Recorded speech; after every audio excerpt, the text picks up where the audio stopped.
Alright, what's up everybody? We're back with more Divinity Original Sin 2 Solo No Lone Wolf Challenge. So last time we got through all of Blood Moon Island, which is quite a bit of fights, but nothing too difficult. I think I did die once because of some bad luck, but nothing too big of a deal. We've only died 3 times in total in Act 2 so far, so hopefully we can finish on a high note this stream, because this is probably going to be either the end of Act 2 or like 99% of the way through Act 2 by the time we're done. So if we can end with just 14 deaths, I'd be pretty happy with that. Heck, if we can just end with like less than 18, I think I'd be pretty happy. So anyway, we'll go ahead and continue. I'm going to pull up the stream, make sure everything looks and sounds good, and we can go ahead and get started here.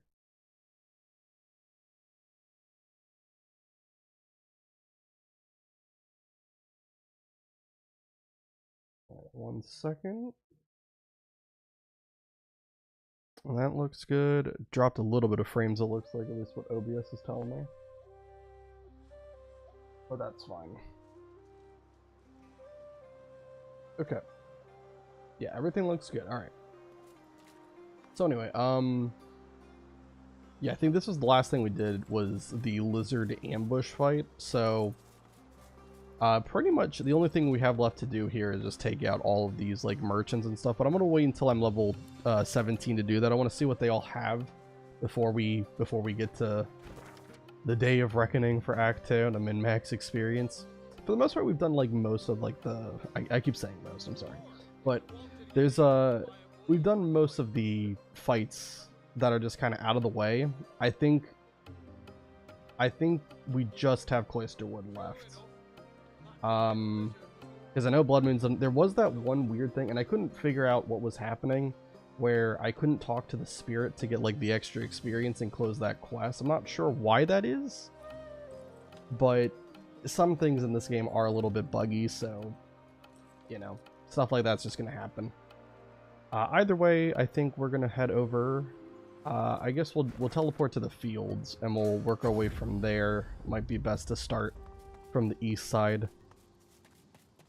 We are going to do one fight in particular last, though. That is going to be Hanag's fight. I've talked at length about Hanag's fight and why I just don't really like it that much.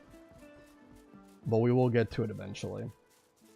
I promise we will get to it eventually. Jahan, we already had join us on the ship. We also did take him down in a not real part of the playthrough, an uncanon or non-canon event. But alright, so here we have the desiccated undead. So he has shown up 2 other times. We've done one fight where we fought alongside him, and then one fight where we actually fought him and all the summons he had. He summoned like a bunch of skeleton people to try to kill us.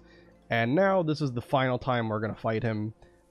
Basically, if you let him, I believe you have to let him eat, and then a chest will spawn here, and then you can initiate combat immediately afterwards, and then you get both the chest and you get to fight him. I don't really think the chest is going to have anything crazy in it, but that's just something you can do. You also get a little bit of extra experience for it too. Let's get up here.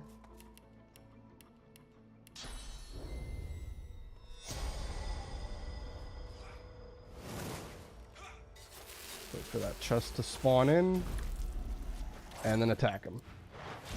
Alright. So he has vacuum aura, so that means if he's close by, he'll try to suffocate me and silence me, which will break invisibility if that happens. So I'm hoping he isn't smart enough to come up here. I'm hoping. He might be, though. It wouldn't surprise me. I'm going to teleport him over here.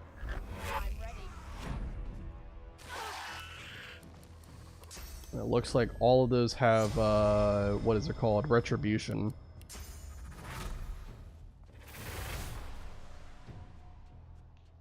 Do I have Lore Master still? I do not. So I can't see what their immunities and resistances are. We'll just go ahead and ballistic shot him for some big damage. Yeah, that's a lot of damage we just did. And then we'll go invisible. And hopefully it doesn't come up here. I think he... Oh, I thought he was for a second. What is he doing? I think he's gonna attack the Magisters. Or at least that was what he was trying to do, I think.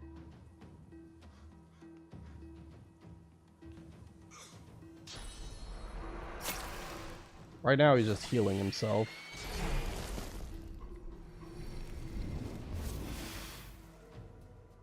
Yeah, that time I think he was trying to unveil me from invisibility, but he missed. Okay, we'll delay turn. What is he doing?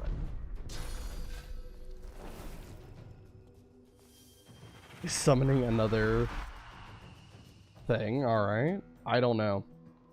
Are these things immune to fire? I don't really know. I guess we're gonna find out in a second here. Because this would definitely destroy them if they don't have much resistance to fire right now.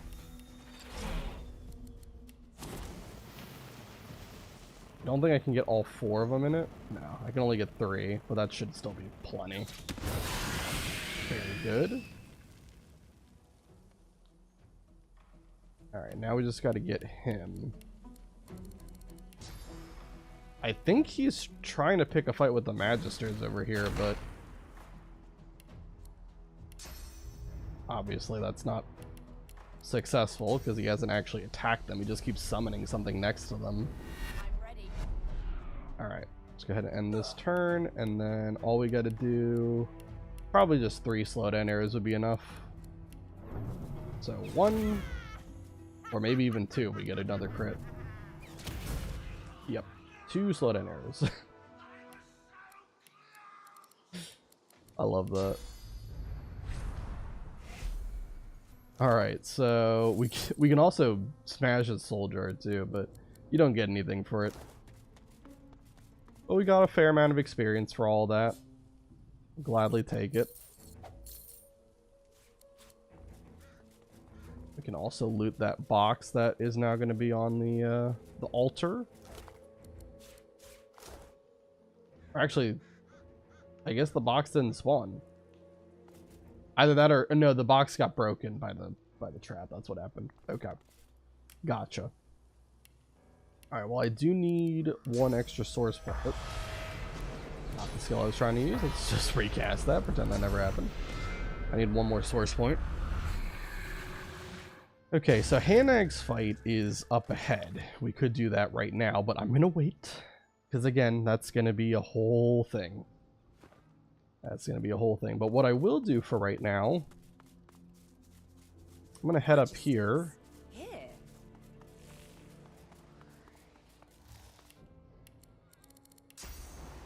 And what we can do is we can teleport 2 of these Magisters away, because only one of them actually has like a quest associated with them to like keep them alive when you're fighting Hanag, and then you get like a lot of experience for that. So we can teleport the Ranger and the Inquisitor and just leave the Knight. So let's go ahead and teleport you first. Teleport you out of the way where no one will really be able to see. We can go ahead and take you out.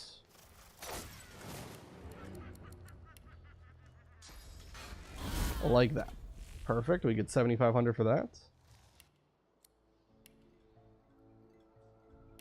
Alright, and then once teleportation comes back, we can go ahead and take out the other one. And then, like I said, we'll like probably prime the Hanag fight, but I'm not going to actually do the Hanag fight until a little bit later. There's not too many fights that we have to get through, but I want to get through all of them before we do it, because it's, I imagine the Hanag fight's going to take really long to do. So let's jump down here and talk to the Magister Knight. Also quick save too. Best you leave the build guards, damn sorcerers. Yeah, a sorcerer here? A sorceress. We chased her clear across the country, and she's left devastation in her wake. I'll have a word. Well, it's your... Alright, and basically all we gotta do is just teleport to the Cloisterwood waypoint. And we gotta be a little bit quick about this, because if Hanag spots you, she will try to summon lava on top of you, and if you don't get in conversation fast enough, you will die to the lava. Hanag the sorcerer. You don't look. A sense of urgency from deep within you quickens you. I've heard that a Under her breath. Okay, and now she's going to teleport over there. And so when we want to actually do the fight, all we have to do is just, you know, talk to her again and start combat. So we'll do that later. Again, I'm not really too worried about it right now. How close are we to 17? Very close. Okay, so probably just another like 1 or 2 fights and we'll be there. I think probably we're gonna do the abomination fight next. That fight is it seems intimidating, but it really shouldn't be that hard. At least I don't think it'll be that hard. I hope it's not that hard. Do you have it? Do Yeah, you that's have Aethna. Macy? She still wants us to give a corpse explosion book, which we will do eventually. We're not going to do that just yet, because again, once you give her the corpse explosion book, she disappears. Well, not really. She walks away, but then you can't trade with her anymore. And like I said, I want to get to level 17 before I start like taking out any vendors. We do want to take everybody out just so we can get the most amount of experience possible. But yeah, this is the Lamenting Abomination. Level 14, he's got a fair amount of health and a decent amount of armor. But Arrow Spray is going to be really good here because obviously he's a very big, like a wide target. So Arrow Spray should really just like nuke his health bar. So let's go ahead and play the Loot of Haste, Peace of Mind myself. There's also going to be a couple of wolves that spawn too in this fight. I don't think any of the wolves are really that scary. They do have like a leaping skill that you have to watch out for, but that's about it. Okay, Peace of Mind. I'm going to sneak on up here. And then we're going to just start combat from this vantage point. Alright. So yeah, we have a bunch of wolves that spawn. All the wolves really don't seem like they're too scary. There is this one that has a bit more health and armor than the rest, but nothing too absurd. And like I said, because Lamenting Abomination is such a wide target, we should just be able... Might be best to like go from the front. Should just be able to like jump down here and then go ahead and arrow spray him for some massive damage, if not just kill him, yeah. Arrow Spray does have a fair amount of really, really strong uses like that. Alright, then let's go ahead and get back into high ground. Get an Adrenaline here. Maybe I should have nether swapped now that I think about it instead of jumping. Well, it is what it is. Let's teleport this guy over here.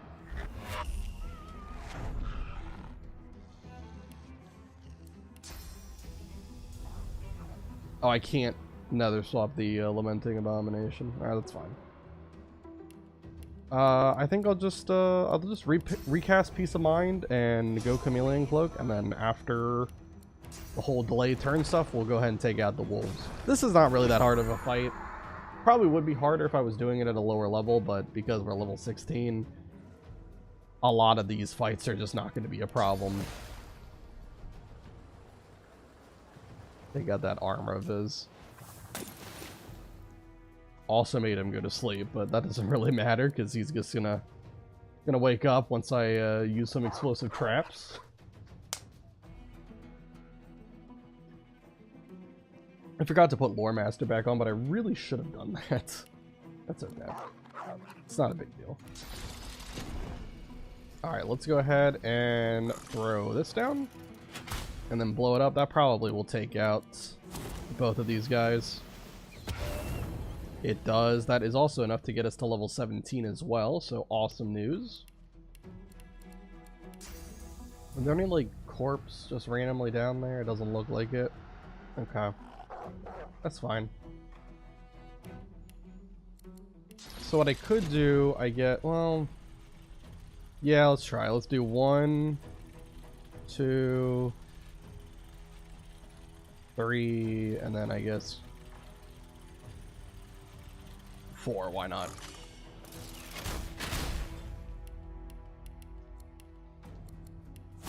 Go ahead and blow this guy up.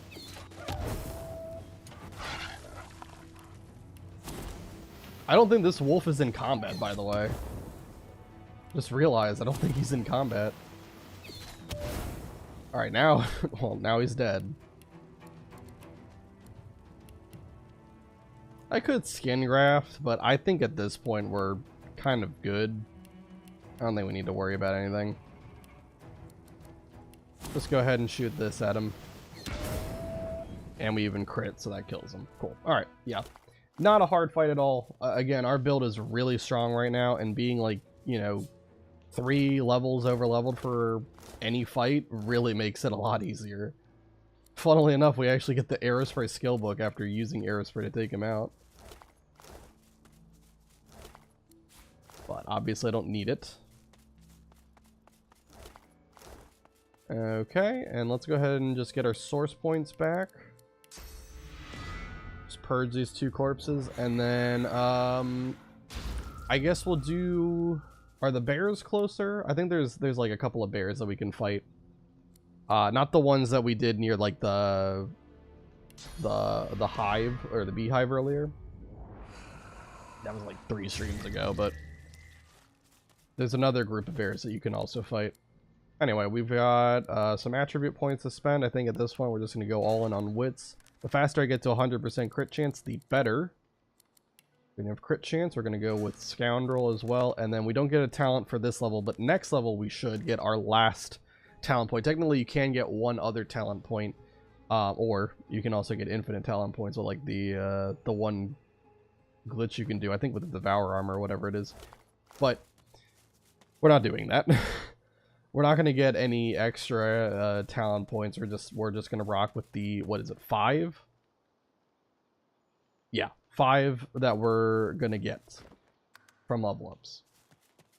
Yeah, so here are the bears. So all of these, unlike the last bears that we fought like way back when, these ones are not void woken. But they still give experience, and therefore we must. I want to do every fight in the game, no matter how small it is.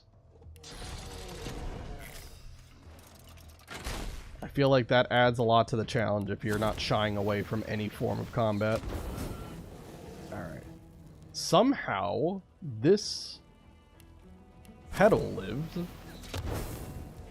The mother and the other sibling did not live, but okay. Alright.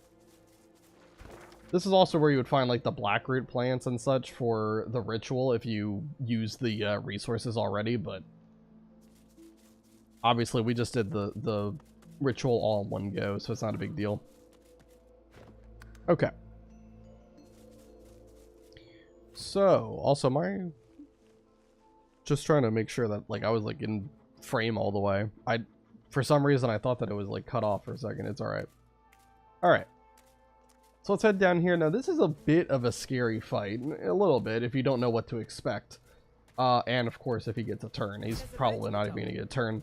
But there's all this death fog here. So there's kind of like death fog in like the water area. But this does not actually... Like you can't go here so you don't die from all this.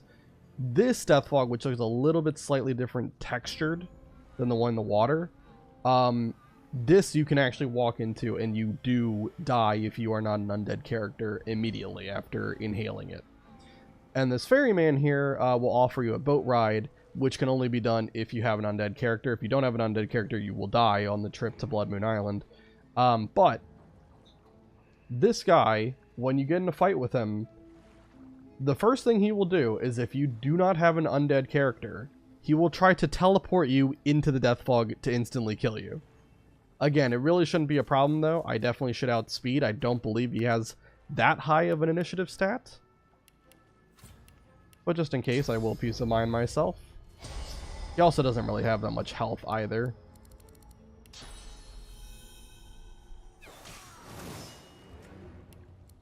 Yeah, it just has 1500 health after the barrage, so that's going to do a whole bunch. We'll go adrenaline, just in case I don't kill.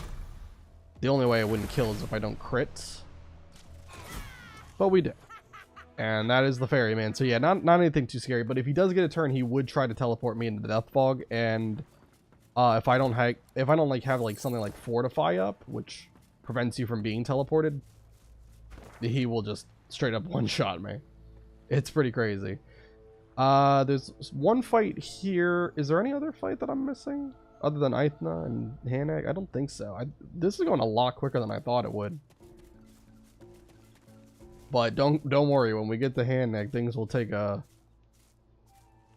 massive turn in how slow things go. We will slow down immensely. Alright, let me honestly, probably, now that I think about it, I probably shouldn't have moved Hanag just yet. Let me talk to Hanag so she doesn't delete me out of existence with Lava Portal. Where's go to Cloisterwood. I can talk with her and make nice with her so she doesn't just instantly kill me. And then I'll try to do the Alice fight. I don't know if I have to talk to the Magister as well. We'll keep her distracted while you get close. Okay.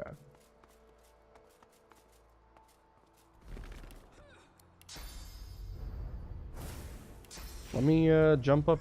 Oh, she does kind of see. She doesn't see this little corner here, so let me jump up there.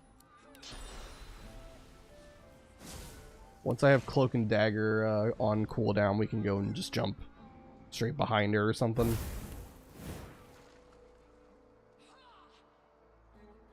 She's just looking this way the whole time. She does eventually turn, or at least she should. Quick save.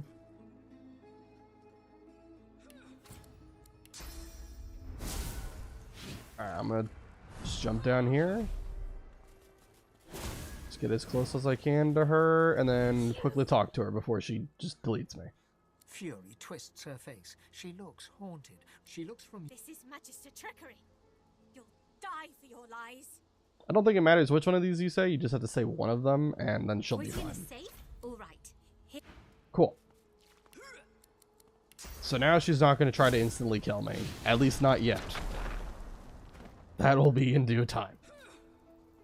Alright, so down here we have this witch who we kind of heard reference to earlier when we saved the two cows in the Driftwood like outskirts area, the Driftwood Fields area, I guess. So she's got a lot of lore.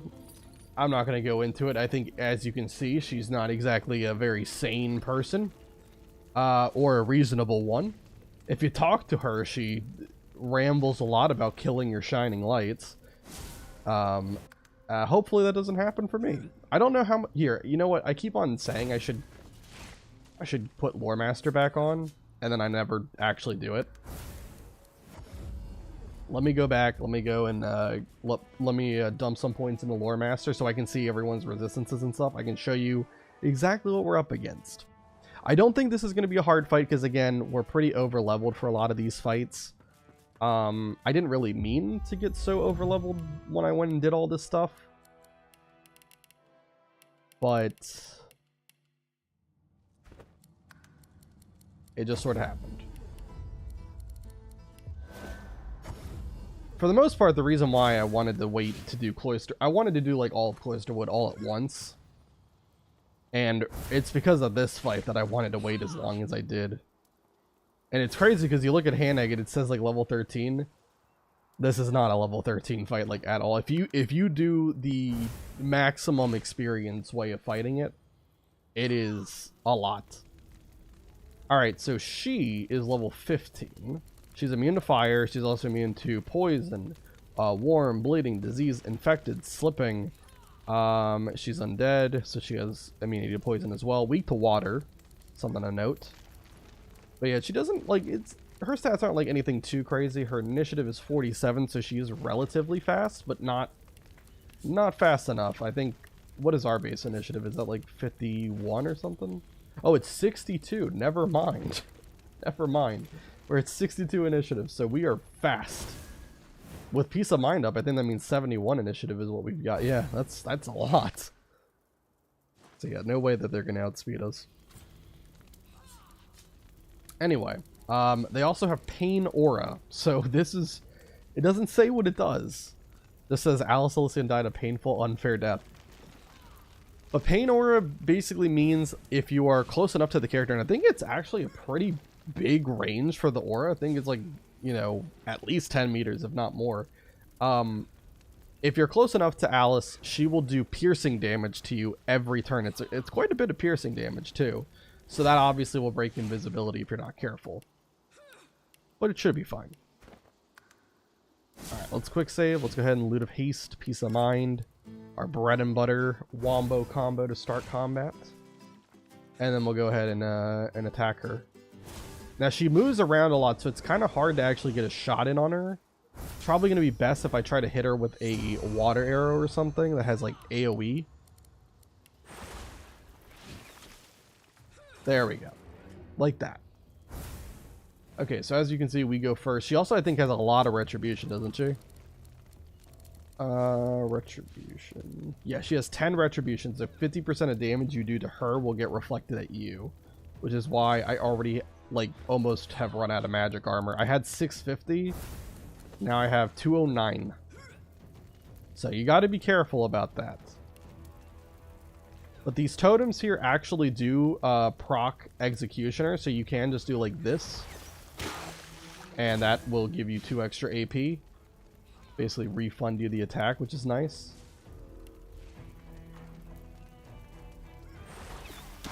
Shoot another water arrow. She is immune to being frozen.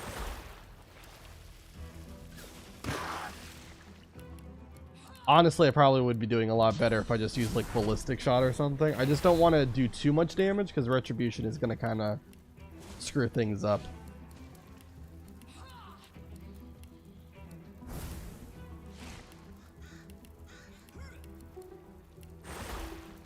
Alright, one more water arrow, and then I'll go ahead and...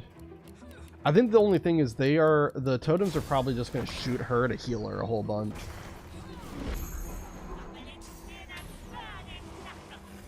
Burning Anger, she's going to heal herself. Yeah. So now she's back at full health, which does suck.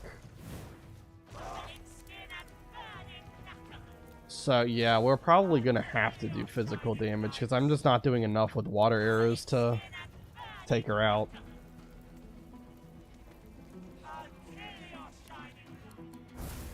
She will kill my shining lights.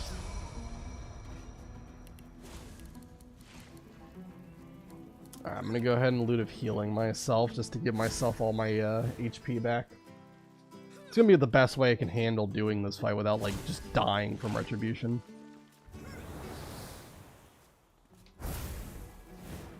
Alright. It's just it's going to do a lot of damage to use the ballistic shot, so let's just do it. I should be able to tank it. I have all my physical armor. But that does still do a lot of damage to me, too. Okay. And then let's just get a shot in. Let's get one attack in. Maybe we'll do a slow down arrow just to make all that damage physical. A lot. She is almost dead. And I think with the amount of health we have, we should be fine. Because it's only 50% damage reflected at you. So shoot one more arrow. Not a crit. That's fine. Shoot one more. And that's it. And all the totems just get deleted. 36,000 experience for that. Yeah, it's really not like too hard as long as you go first. If you go first and you start battle from up here, it's really not that bad. But if you don't know what to expect, Alice can definitely be a problem because if she does attack you, it is very likely to just delete you if you don't have a lot of fire resistance. She does hurt pretty bad. Alright, so Alice is done. I think that's pretty much all the fights in Cloisterwood except Hanax. So I can no longer put this back or push this back any further. I need to actually go ahead and just do it. Before we do, though, since we leveled up to 17, there is one thing I would just want to do really quick. I want to go and check Fingal Boyd's inventory, and I want to see if she has a better crossbow, because, you know, it would help if we had a properly leveled crossbow to just do a little bit more damage. Alright, so let me save it, and then let's go ahead and check. Been trying my hand at a few bows and such Okay, like so you asked. we're gonna... Don't Ooh, be like she what also you has a see. ring, too. I do still need a second ring. That one's not, like, terrible. But, yeah, I would rather it have, like, Scoundrel or something on it. Yeah, but that's not a bad ring. Anyway. Yeah, we're just gonna keep on reloading the save. This honestly isn't gonna take that long because it's divine quality. We're just trying to re-roll for it to have 14% crit chance is like the big thing, and elemental damage. If we can get those two things, I'd be pretty happy with that. Because it's already gonna guaranteed have the rune slot. Since that stuff isn't like randomly generated whenever you reload. Well, there you are. Been trying my hand at a few Alright, bows nope, and still such not like there. you What about asked. this ring? I'm gonna Don't keep be like checking what you both, see. because if the ring is really good, then maybe we'll just take that instead. I mean, I was here for a crossbow, but if we can get a good ring out of it, I am still looking for a divine quality ring. That's actually really good.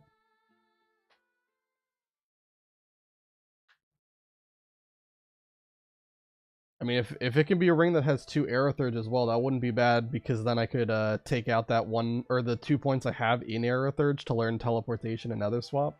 Well, It would there you help. are. Been trying my hand at a few bows and such It does like you not want to asked. give me Don't be like what you 14% see. crit chance.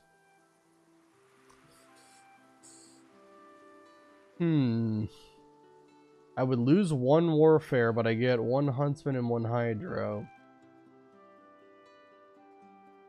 I think warfare is still important, though. I do. I think warfare is still important. If it's too scoundrel, that kind of makes up for the lack of warfare, because obviously the goal is to get to 100% crit, so no matter whether you're using physical damage or elemental damage, you're going to be doing extra damage from crits anyway.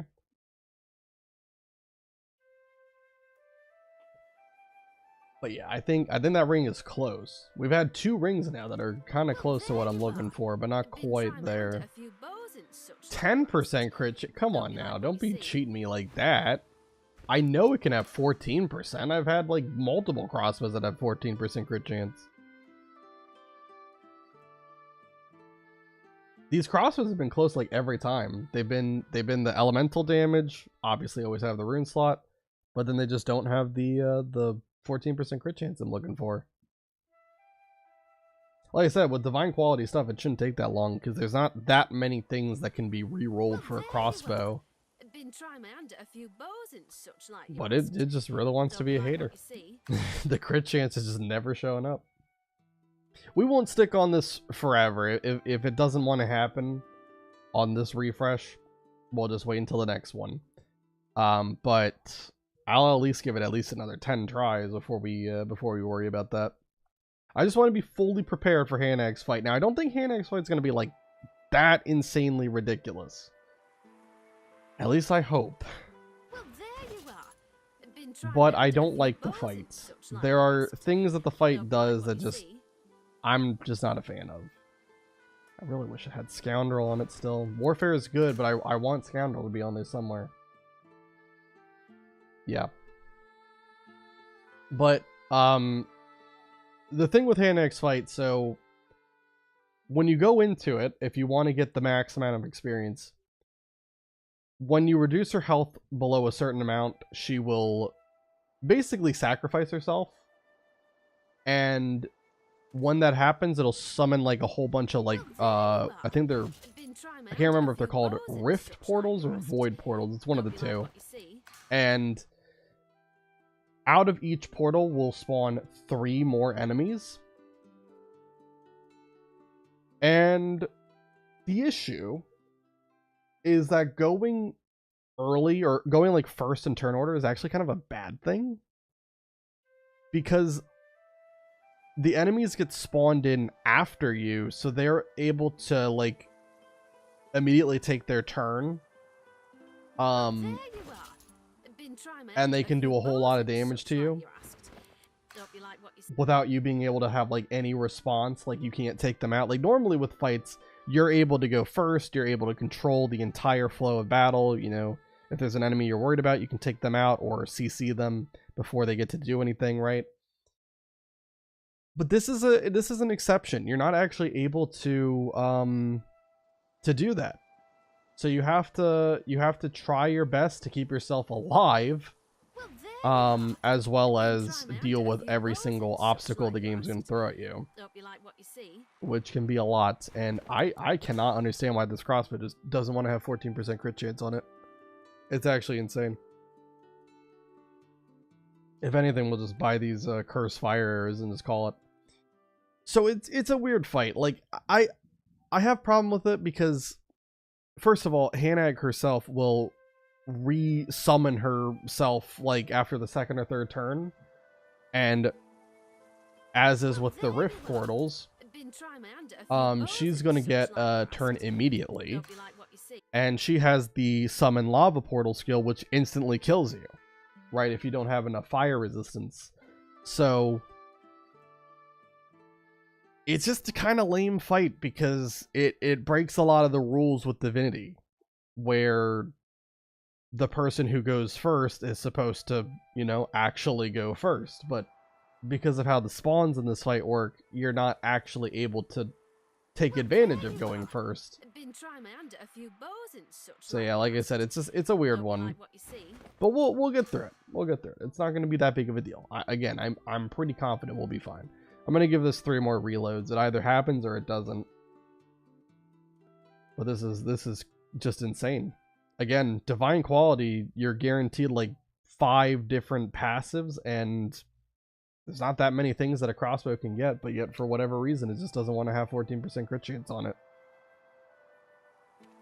Well, there you are. Hasn't had it a Been trying single my hand time. at It's a only few had bows and 10% such crit chance like that one last. time. Hope you like what you see. Alright, 2 more. But yeah. And then also the other thing with Hanag's fight, so if you want the maximum amount of experience, you have to keep the Magister Knight alive, and that is another just Herculean task, because he does not have a lot of health, and he doesn't have like any magic armor, and like almost everything does magic damage, except for like the vampiric void woken. But there's only like a couple of, oh, that's actually a pretty good ring. Hold on, I gotta think about that.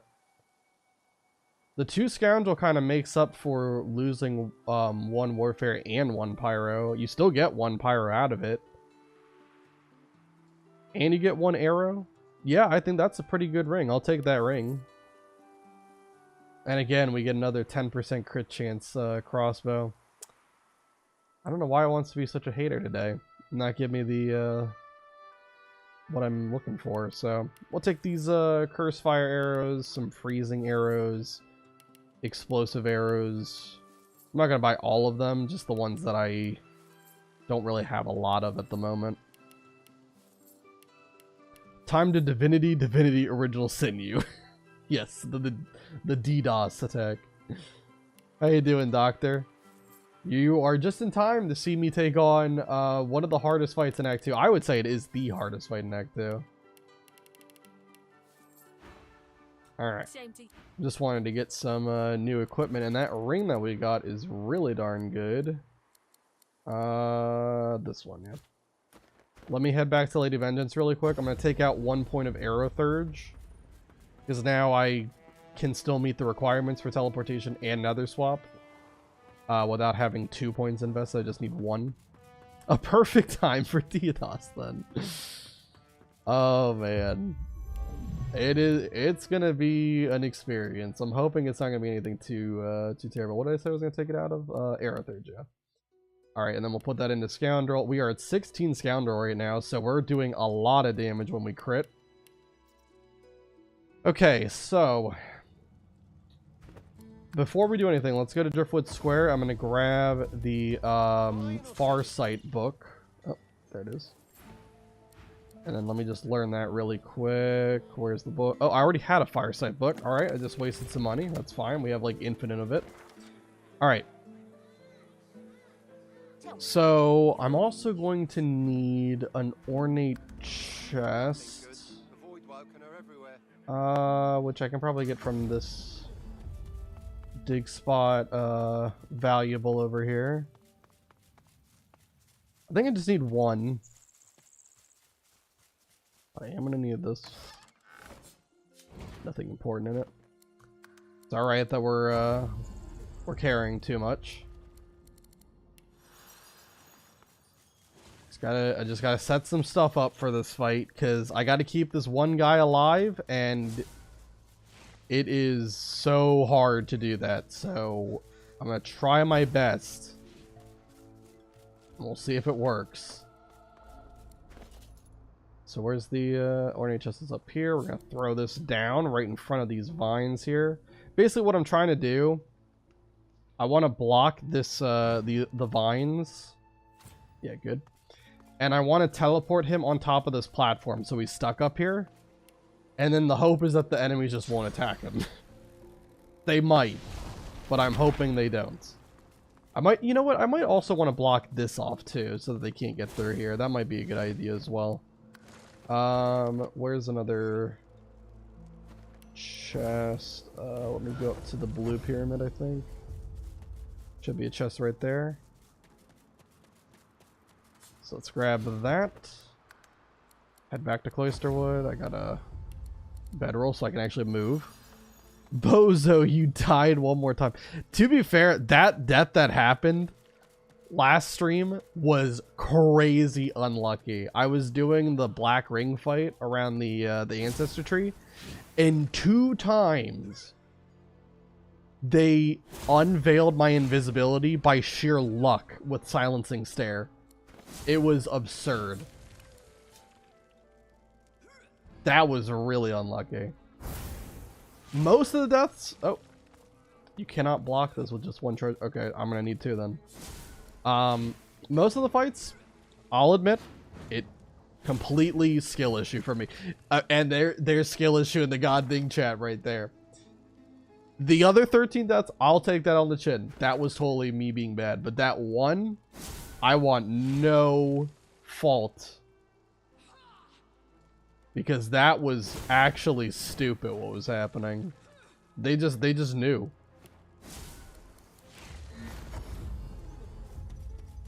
Cheating, I swear. But yes, I do suck. 14 deaths. Horrible. Retire. If it was honor mode, I probably would be doing a lot more crazy stuff to really break the game open, but there's a reason I'm not using things like the Ferocity Herb Mix or the Mask of the Shapeshifter glitch, all that stuff. There's a reason why I'm not doing it. Anyway, where's the ornate chest? That's what I was here for. Careful. I've spotted a trap. Oh, the trap's right there. Okay. That's not an ornate chest. I was hoping it was. Alright, I think past... Gotta make sure I don't step on those traps there. Yeah, past here is another ornate chest. Alright, pick it up. Head to Cloisterwood. But yeah, Mumu, if you're if we're gonna talk about skill issues, just wait until we have Hanagas fight. That's a perfectly designed fight. Nothing wrong with it at all. Totally doesn't break so many rules of Divinity with giving the AI an insta-kill skill, basically ignoring what turn order is, just everything. Okay, why does the game even think that I would want to put the chest sideways? What do you mean you can't reach it? Do I have to be on this side or something? What is happening? Throw the chest on the ground. Okay, I'm gonna drop it. Can I just move it to where I want it to be? I want it to be right there. Okay, that works. I just want to block this. Because again, this Magister Knight is just gonna be a problem. And I want to make sure I can teleport him on this little platform. And the hope is that no one will be able to attack him. We'll see. It might not work, but that's just the way I'm trying for it. You know, I miss my wife and kids. I'm still 20 and I'm not married nor have a family, but still. My fan fiction wife and kids. The imaginary ones. Hi, how's it going? It's going good, Neo. We're about to do my least favorite fight in Act 2 though, so we will see how this goes. It is going to be an adventure. Alright, so I've already made peace with Haneg, so she's not going to just instantly delete me. I can walk around here freely. I think I want to start the battle from up here. And I'm going to have to... Okay. I got to map this out, because Alright. First and foremost, if I'm right here, if I'm like right on this precipice, can I see the Magister Knight? I can. Can I see the platform? I cannot. Okay. If I activate Farsight, which I just now realized I don't actually have equipped. I don't think I'm going to need arrow spray, so we can take that off for now. If I activate Farsight, can I see it?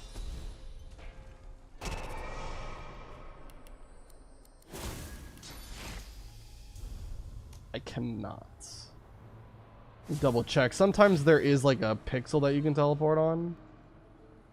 No, I can't see this platform from here. What about if I'm like standing over here maybe?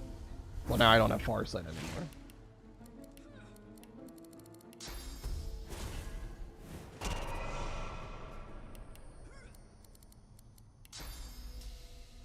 No, I still can't see it. Okay, so I might need a Far Out Man as well to do this then. Not a big deal. I don't think I'm going to need Torturer, because I'm really not going to be using explosive traps like at all.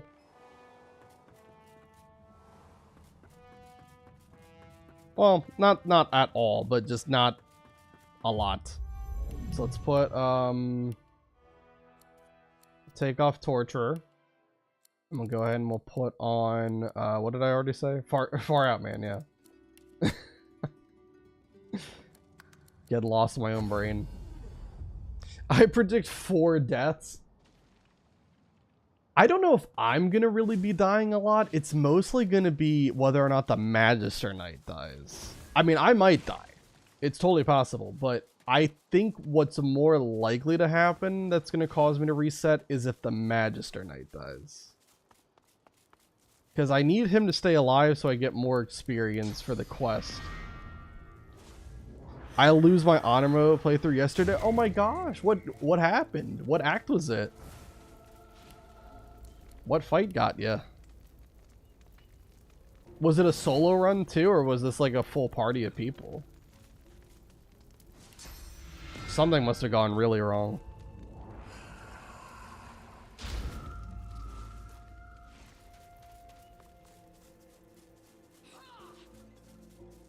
Alright, so let's head back up here. Let me try this again. So if I do far... Here, I'm just going to quick save so I don't have to keep on like purging corpses. I can just like go back here. All I want to know is, can I see with Far Out Man and Farsight, can I see that platform over there? I can. Just barely I can see it.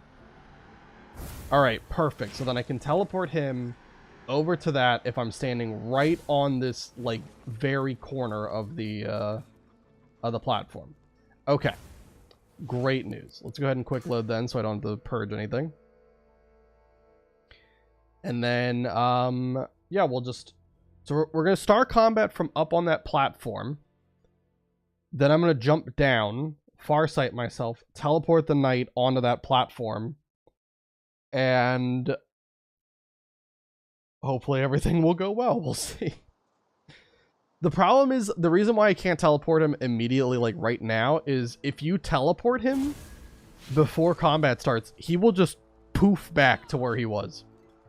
He does not care about being teleported. He will just spawn there. It's really annoying. As if this fight wasn't already annoying enough. So where do I have to be to see that corner? I can see it from there. I cannot see it from here. Yeah, I need to make sure I'm close enough to Hanag that combat will actually start. Let me wait for haste or tactical retreat to cool down. And then we'll go ahead and just do all of our normal buffs. We'll quick save, start combat. Hopefully this will go well. I'm going to say right now, The death only counts if it's in battle. If she drops lava on my head before starting combat, that does not count. I cannot see her from here, so I'm gonna have to... Gonna have to get closer. Don't you do it. Myself to your embrace, my king. Take my soul, that I may be reborn. Stop yapping and actually enter combat. Okay. So let's walk over here. Let's jump down right on this corner.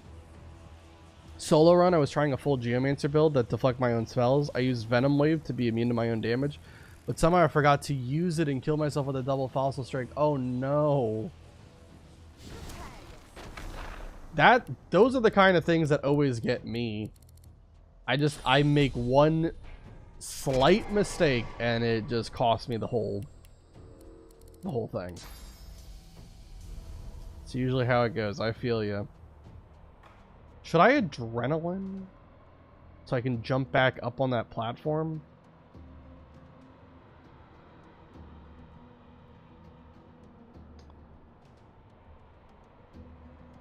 I give myself to your embrace, Stop talking, Hanag. I'm trying to think about what I want to do. that I may be reborn. Alright, you know what? I don't usually quick save in battle, but we're going to quick save here. Because I don't want to have to do all this setup every goddamn time I want to start the battle. Let's try adrenaline first. I want to teleport you over here. Why? Are you over there? Okay, you're over there. Wait, you're not in... He's not in combat. He's not in combat.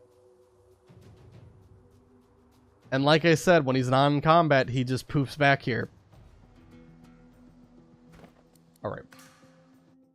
Quick load. I don't know why he's not in the battle. Alright, in that case, I guess... I mean, she's just going to take herself out when it's her turn. So I think I'll just buff.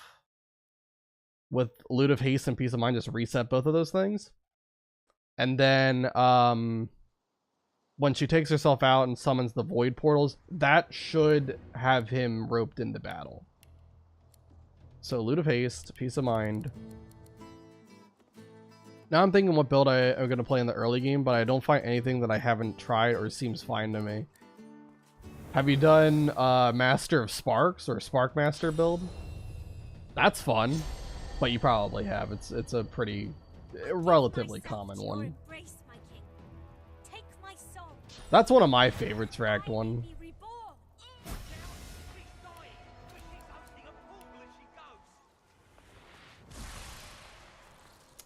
Okay, I am not in the fight right now. This is... Actually, is this actually a good thing? If I teleport him... Okay, hold on. This actually might be a good thing. This might actually be a good thing. Because I'm not close enough to be in combat, but he is. So, okay. Plan is Loot of Haste, Peace of Mind, and then we teleport the Magister Knight while I'm outside of combat, but he is in combat, and then he should be stuck on that platform. It was very good to me, yeah. It's a fun one. That's like the only one I can really say that's a little bit weird. One day, so by no means do I recommend anyone do this. One day I want to see if it's possible to defeat all of Divinity, every boss in the game, without actually attacking. I want it to be like reflected damage, like armor that reflects damage. I want it to be retribution, right? Maybe I'll allow like charming or using mad on enemies to let them hit each other, but just like I cannot deal damage. I think it would be kind of insane. It probably is possible, but it's also going to be like really annoying. That's a good idea. It is, but I imagine the early game's going to be insane. I may be reborn.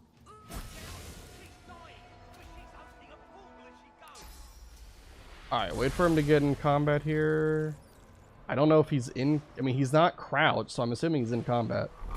I'll teleport him.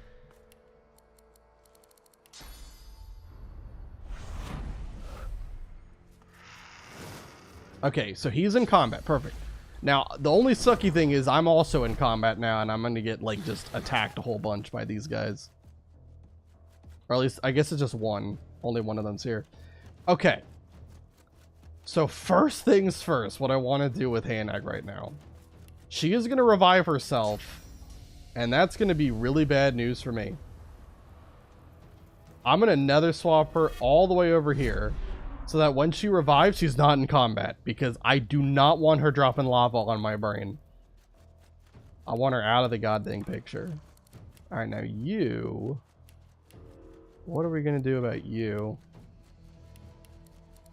One of the Necro Wing Voidwoken, I know it, like, explodes and does a lot of damage, so we do have to be careful about that one. I don't know if this is the one. I don't think it is. I think it's the second wave of enemies that causes problems. I'm going to go ahead and Adrenaline on this turn. See if I can do enough to take him out. I probably can. Barrage would definitely kill. Yeah, let's not take any chances. Let's just barrage here. Okay, he makes cursed blood. That's whatever. All right, I'm gonna go ahead and loot of haste myself, and then we're going to I guess I know I get another turn, but again, because of how turn order works in this fight, and it's really stupid, I think I want to just go invisible now, end my next turn, and then delay. Or I guess I guess it's fine. Let's just peace of mind. We'll do Chameleon Cloak next turn. I want to get this guy away from the portal before I kill him, because he blows up. Probably shouldn't have Adrenaline now that I think about it.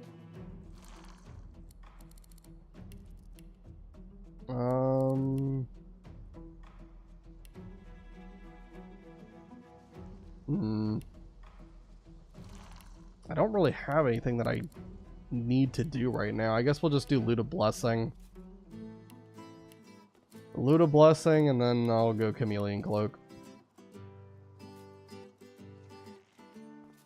Unstable counts? The thing is, unstable does damage, though. So, I kind of feel like that... I would have to say that doesn't count. It has to be like you directly are not the cause of the damage. Right? Like, they're doing damage to themselves or each other, but you are not directly dealing damage. I think that's what the challenge has to be.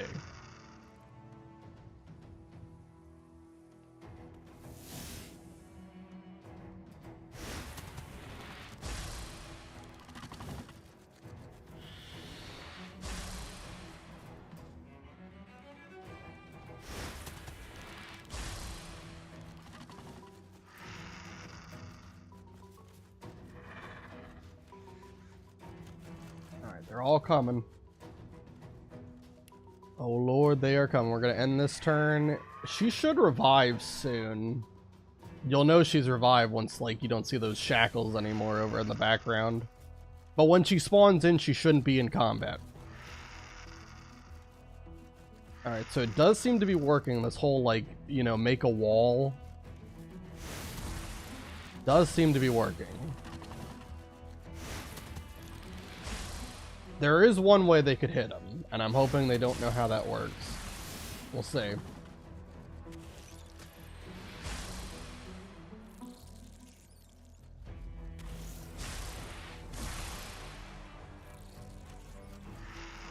Okay, they're just staying mad.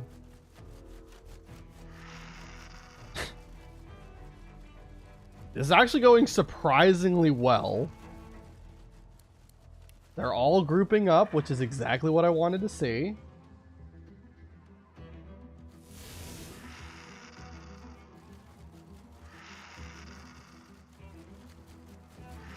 This is going to be a lot of enemies I got to find a way to take out, though. I still have War Master, right? So I should be able to see everyone's resistances.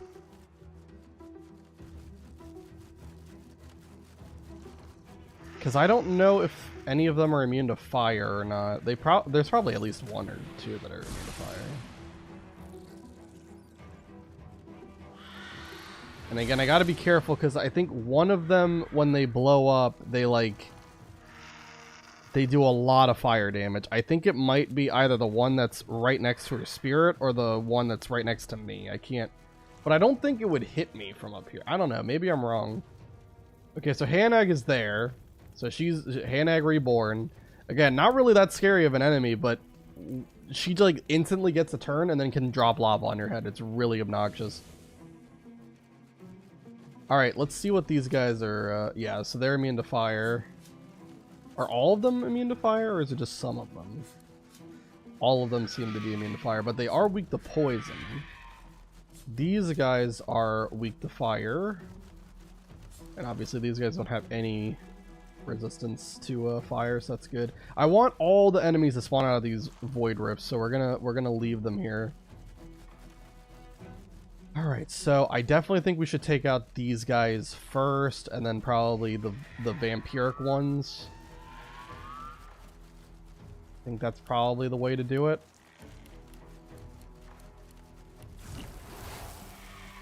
Here, let's start. Can I teleport? I cannot teleport that guy. Or can I teleport you that's by this portal? Dang it, I cannot. That's fine. At least we can get these three all in one go, I'm hoping. Teleport you right there. And then just poison arrows. Probably like 2 or 3 poison arrows should be enough to take you out. Definitely. That's going to proc Executioner. Okay.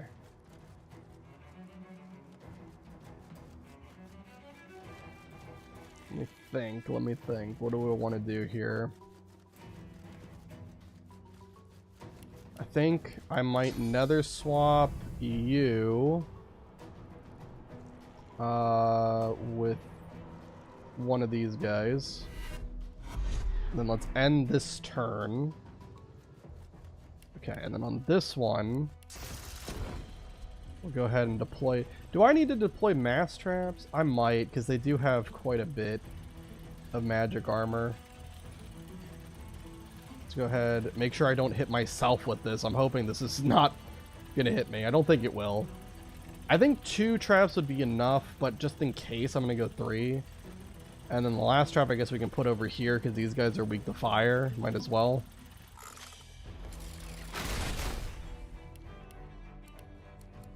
Alright, and then I just got to blow up these 2. That'll give Executioner, refund the AP. Perfect. Alright, so we still have this guy. I could just, like, skin graft and chameleon cloak again, too. That is an option. I don't have to, like, kill anybody right now. Yeah, I think I might just do that. Let's just peace of mind. We'll reestablish Loot of Haste. And then I will, oh, wait. Well, I need to adrenaline, and then I can skin graft and chameleon cloak. Alright.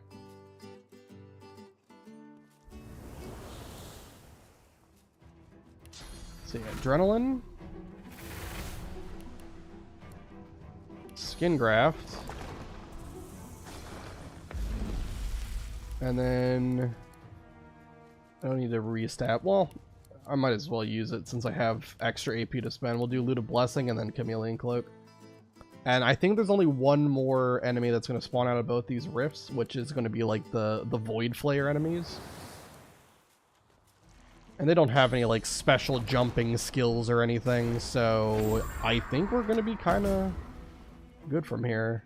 Both of the volatile voidlings got killed by the explosive trap. And here comes last enemy. Yeah, there's the Void Flayer. And there's the other one.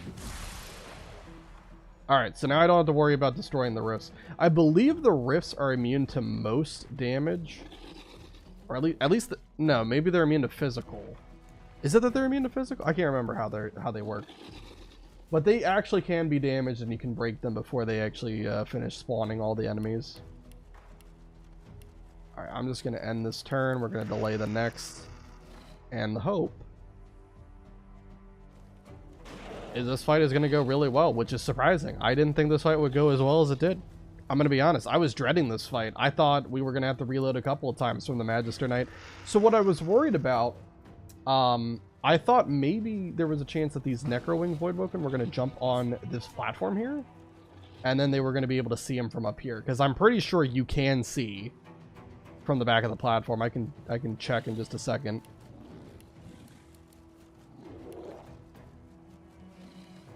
Okay. What are these guys? Okay, just 10%. That's not really a big deal. Right? Does that count as hitting me? No, that's path is interrupted.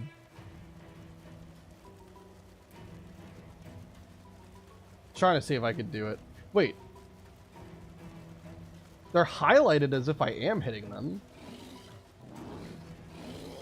I'm gonna try it. No, it only hit the player. They were, I mean, they were highlighted, so I thought maybe that would actually hit. Okay, I cannot move the way I want to move.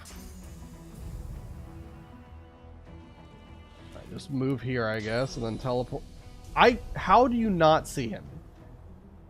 How is it even possible?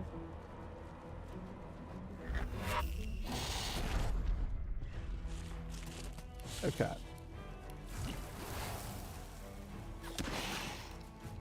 And then one more poison arrow, and that'll definitely take out all of you.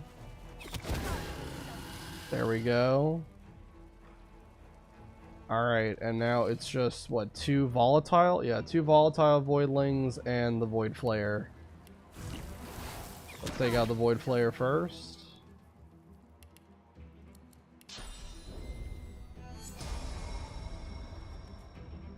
And then I will finish you guys off next turn.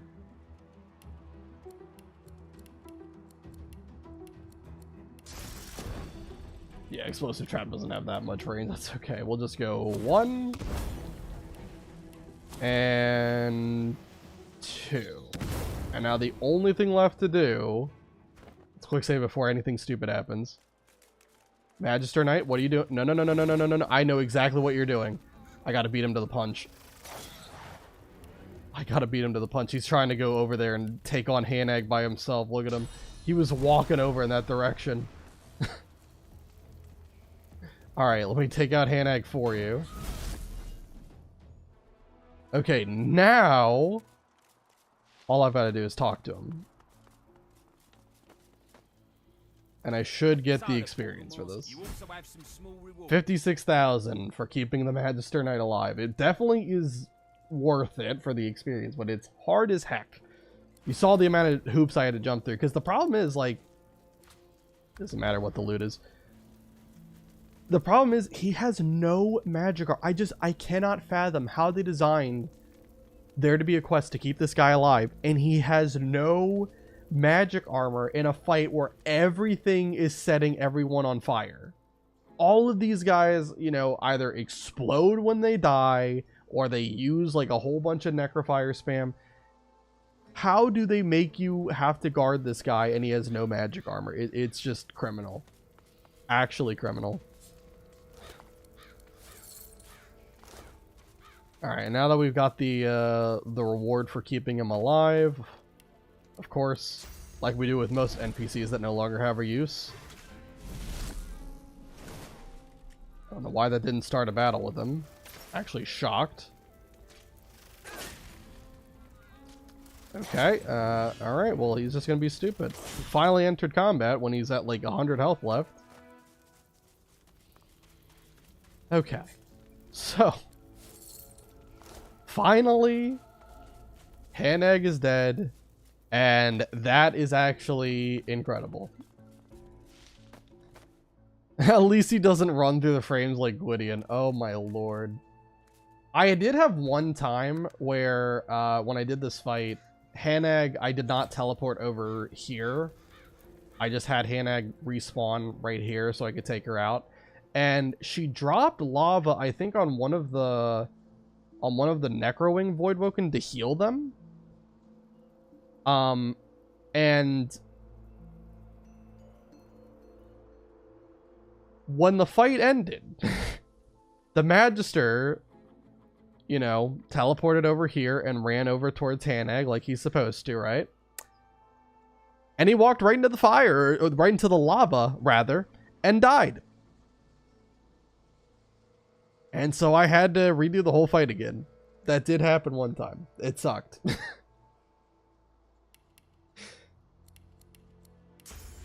So that's why I decided to teleport Hanag away from the fight entirely, because I just didn't want to risk that happening again. That was so stupid.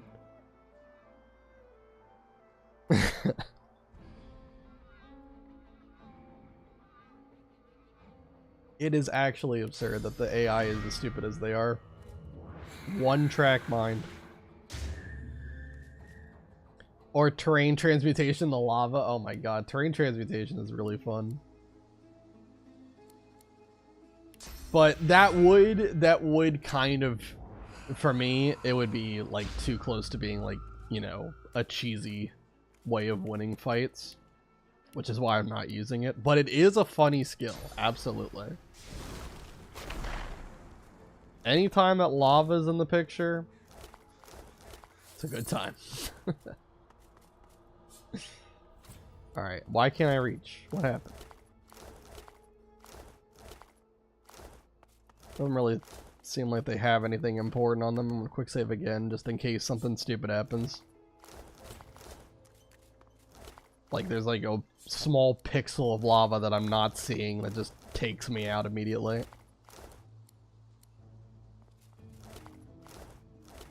Oh, fire essence, we'll take that. Also, you can clean it with throw dust. True. Throw dust is like the only way to deal with like death fog and stuff. Like if you take the death fog barrels from or not Act 1, the prologue ship, it's like the only way you can get rid of the death fog afterwards is with the freaking throw dust.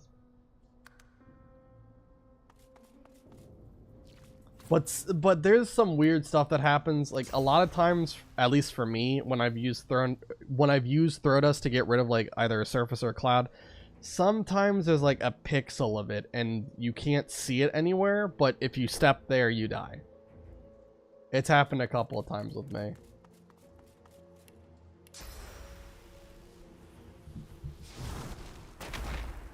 Alright, so I think officially Act 2 has been pretty much completely conquered.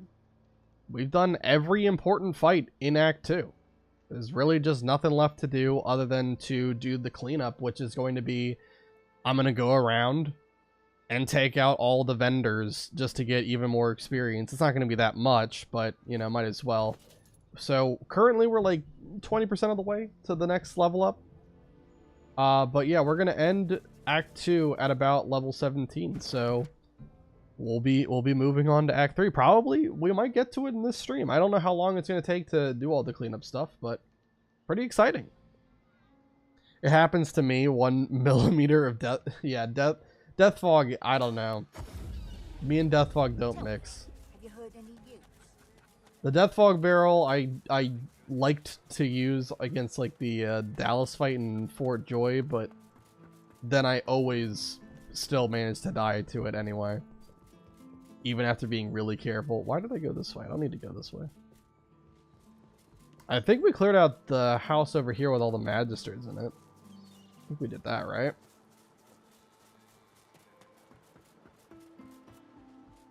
Yeah. Alright, well, one thing I want to do, I did promise that I was going to do it, and I'm going to stay true to my word. Give me 1 second.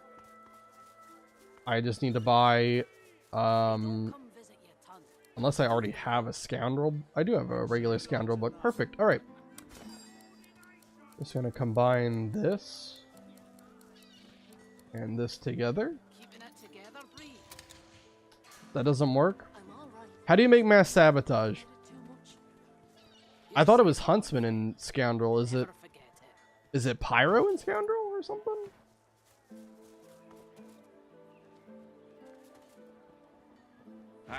Scoundrel and Pyro, yeah, okay. I thought it was Scoundrel and Huntsman, but okay, it's Pyro. Alright, so I just need any Yep, yep. Source Pyro.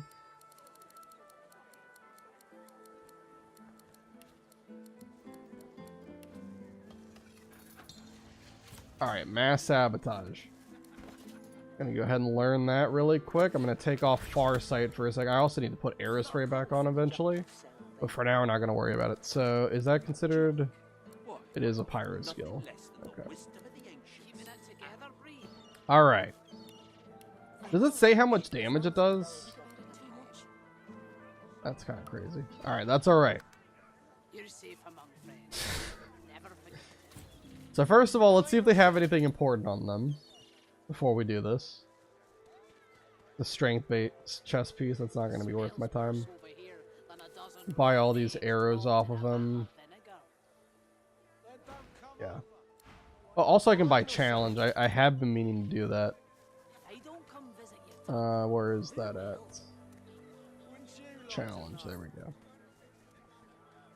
The fact that I have not had it for this long is kind of crazy. Because it's been available ever since level 16. Is there any other, like, good book? Not really. Not for what I'm going for. It's so weird that Glitter Dust is a skill that only becomes available at level 16. Because you actually get to see it be used a couple of times in Act 1. I know Silence, like, one of Griff's, like, minions that tries to kill Stingtail. Like, they have Glitter Dust. It's very weird that it's a level 16 skill. I mean, there's Aerostorm. I don't really like Aerostorm, but I'll buy it because there is one fight that I think it can be good for. Ton's not going to sell anything. Check what Ovis has for his books.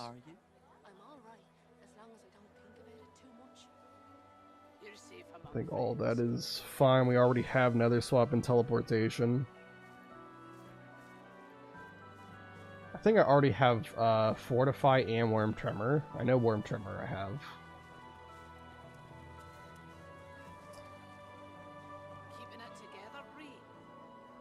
I mean, it's not a bad skill, but I think it's fine. I think we'll be okay without it. It's not like I'm never going to have access to a vendor that will sell those books ever again.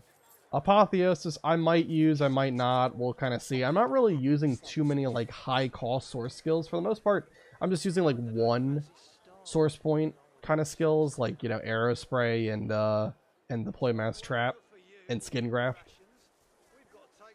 There's Equalize, the really funny one.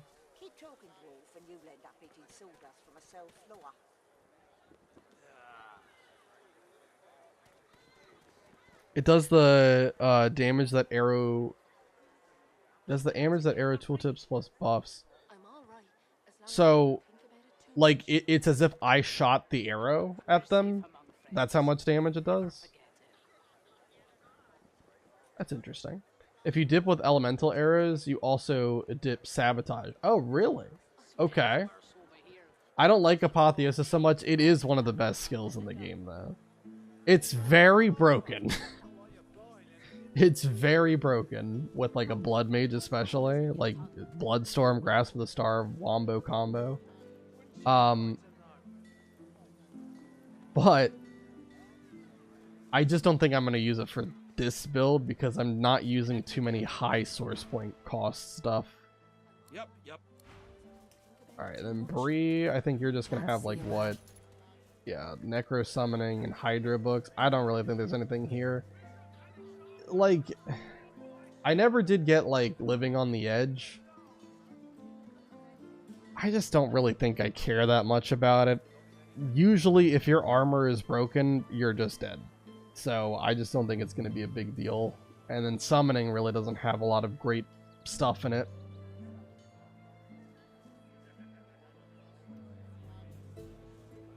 And then Hydro. Yeah, not really anything that I care too much about. There are some essences she has, but I'm not that concerned about all that. Okay. So it looks like all the vendors here really don't have anything that I care about. So let's go ahead and just sell everybody 2 arrows. It doesn't matter what arrow it is, right? Does any arrow?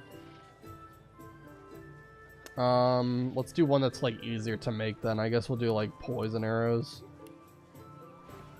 I'm just gonna sell 2 to everybody. Looking for anything in particular? Have it? There's a Magister as well. I think that lunatic Siva is loose again. We won't be I'll so send to gentle donate it to this her. time. I like it for Lone Wolf or Summoner, but for non-Lone Wolf, it's too expensive in terms of AP for me. It depends on if you allow yourself to use the Ferocity Herb mix. If you do allow that, that gives you 2 extra AP and 2 maximum AP for like 50 turns, or actually 100 if you do the potent one. So it's like with Glass Cannon plus that, like that kind of makes up for it. If you don't allow the Ferocity Herb mix, I can understand it though. It is a very broken item. It's very broken because it's too expensive in terms of 5 points on Polymorph, 3 slots on Memory, and 2 AP points. All your build resume in Apotheosis, 3 source point skill skin graft, and another 3 source points. I mean, but it depends on what build you're running too, because like there's some builds where you're gonna run like a lot of high source point skills. And again, if you're running Lone Wolf, I mean, if you're running Lone Wolf, you can basically hybridize anything you want, and then you'll have just infinite, you know, source point skills that you can constantly spam. So it's like, it depends. It just depends on what build you're running. For like a build like this, yeah, I'm not running that many source point skills, so it doesn't really help the ranger, but there are some that just love it. Alright, anyway, I sold to you 2 and the Magister. I haven't sold to you yet, have I? Or donated to you, I should say. Where's my, is it further up? Okay, it's further up. Alright, Poison Arrow. Glad to see you well. Go ahead and sell you some Poison Arrows. Ovis, I need to sell you stuff. Yep. And then this beggar definitely deserves to be blown up. Whose dog ran away? Yep. There we go.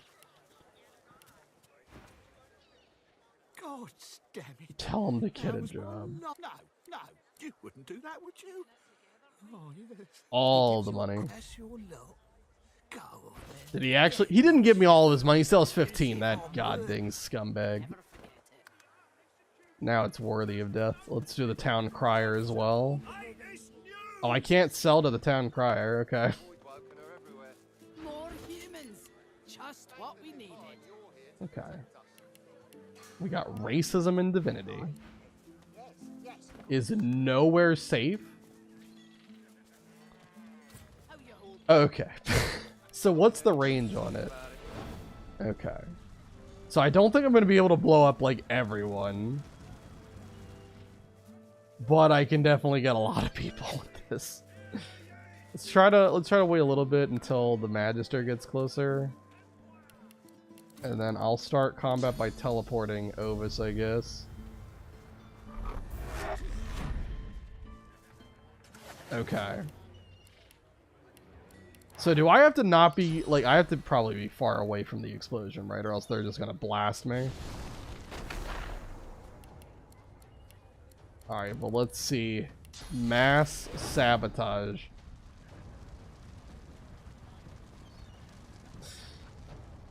I mean, a fair amount of the town's gonna be in it. It doesn't blow me up, though, right? Does it only target enemies? Does that say it? Of every enemy. Okay, yeah, so it's not gonna affect me, then. Alright, here we go. Guys, ready for this? Boom. The game had to think about it for a second. Wow. Oh, I guess I didn't sell that guy. Whoops. But... That's a really funny seal. You have to like do a lot of setup for it, but it's goddamn hilarious. Just poison everywhere. That's so funny. God, that's awesome. I use it on my summoner because he has more than 50 memory slots, and a bunch of them were source spells with a very low AP cost. Like Blessing, Smoke Cloud, that's a good one. Or the portals from Summoner that is free with Apotheosis. Yep. Definitely, yeah, Summoners need it a lot, because especially like the infusions cost like 2 each. So like with Summoner, a lot of times, like once you've exhausted all the skills on the summon, that's kind of it. Like the summon can't really do much else. So changing their infusion is also really important. Just found your channel. Don't have much time today, just a few minutes, but the series looks fun. I'll watch it all from episode 1 later. That's awesome. I mean, it's been a pretty good journey. We had a bit of a bumpy road towards the end of Act 1. That's where most of these deaths came from. But I think since then the build's been coming along nicely, and it's been going really well. But I'm glad to hear that you enjoy what you've seen so far, Matters Chris. You can also use to trigger charmed arrows. Okay, that's interesting. So you could like do like one that deals damage and breaks their armor, and then one that charms them. That's kind of a cool combination. But yeah, that is fun. To be clear, I don't want to use cheese tactics a lot, but this is like, they're all level 9. This was not going to be a hard fight anyway. So that's why we wanted to do it for this fight, because I thought it would just be a funny way to send off like Driftwood. Just taking them all out with a single attack. 88% chance to hit? Cringe.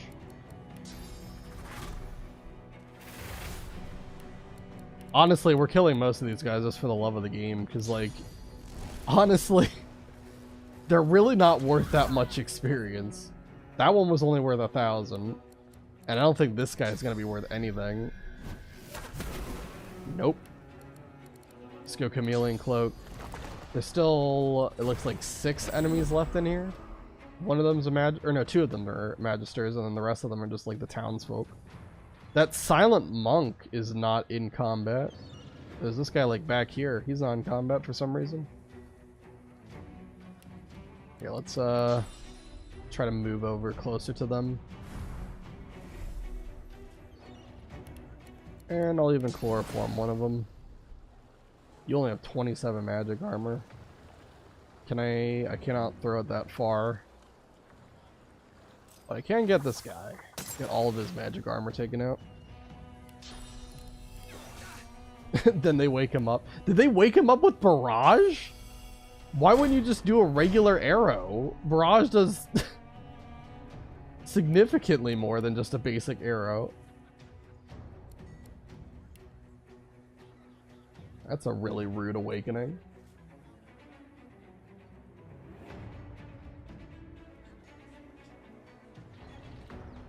All right.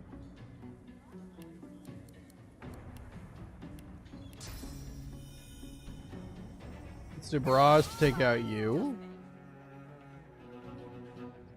I think I'm mostly just worried about the Magisters more than anybody. And I don't have any movement skills. I can at least see you. Let's go ahead and shoot a... why did poison arrows get removed from the hotbar? What happened? Okay, you're gonna die to poison next turn, so I don't really have to worry about you. Just walk 1 AP's worth over here, and then end my turn.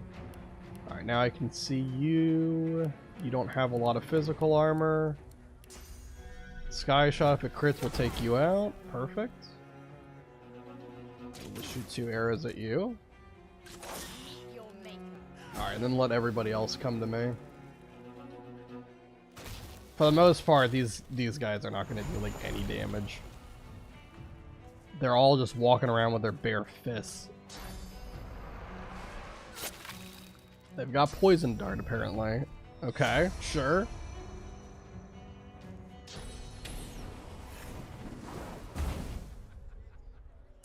Fireball. I also, now that I think about it, I gotta put Torturer back on. I took that off to put Far Out Man on. Far Out Man's not a bad talent, but I definitely think I would prefer Torture.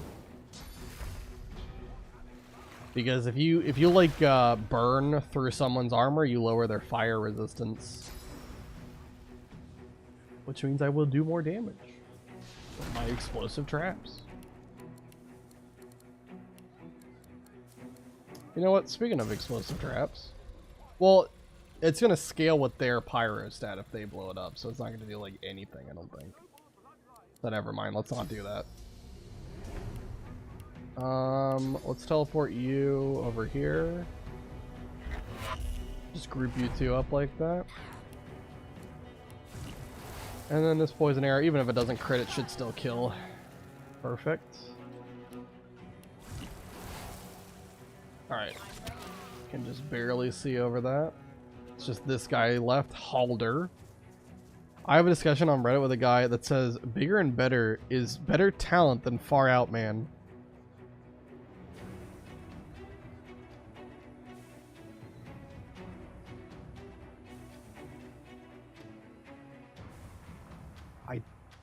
I don't know how anyone can arrive at that conclusion.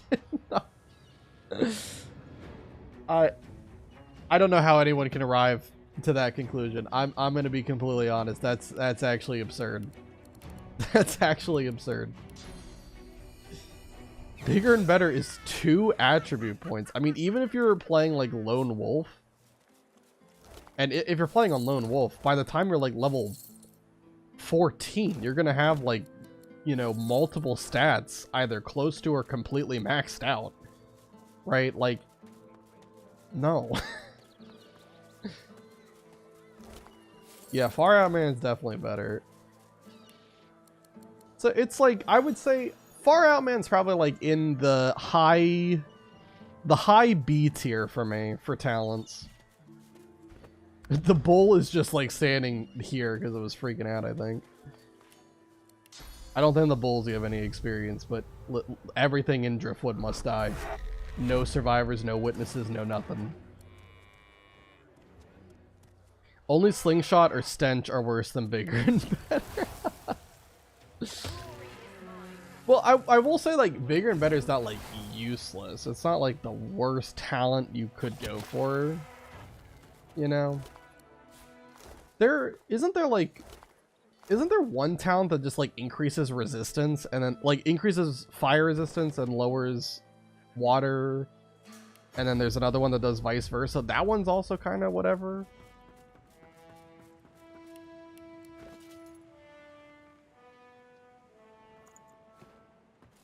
For me, Far Out Man is a solid A and is better on melees. That's a good point. That is a good point. But I just think there's a lot of talents that, like, there has to be like a hierarchy. Not every talent can be, like, you know, too high up. Because there's some that are just way better. Like Executioner is S. 5-star Diner. It depends. It depends. If you allow it to be really broken, if you allow yourself to just drink like every potion you have, especially like the resist all potions, absolutely S tier. 100%. At its strongest, 5-star Diner is definitely S. But just not min-maxing, it's probably more A. Hothead's really good. Generally useful for most builds. I'll probably put that in A. All skilled up is decent. Ambidextrous. Yeah, if you're running like crossbow, if you're running like a two-handed weapon like a staff or anything, like this is really, really strong. Really strong. That's probably, I don't know if I would say S. It might be A. I'm not going to go through all of these though. Yeah, but like Demon, that's one that I don't really care about. Like 15% fire resistance and you lose 15% water. Like that's kind of a whatever one. Escapist is very exploitable. There's a lot of cheese you can do with that. Gorilla's a bit niche. Leech is also kind of one that's like, who cares about this one?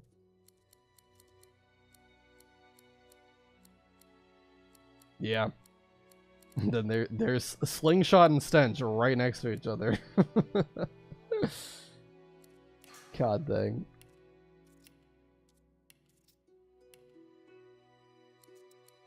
I don't know if I want to reset anything here other than just getting rid of Far Out Man and put back on Torture.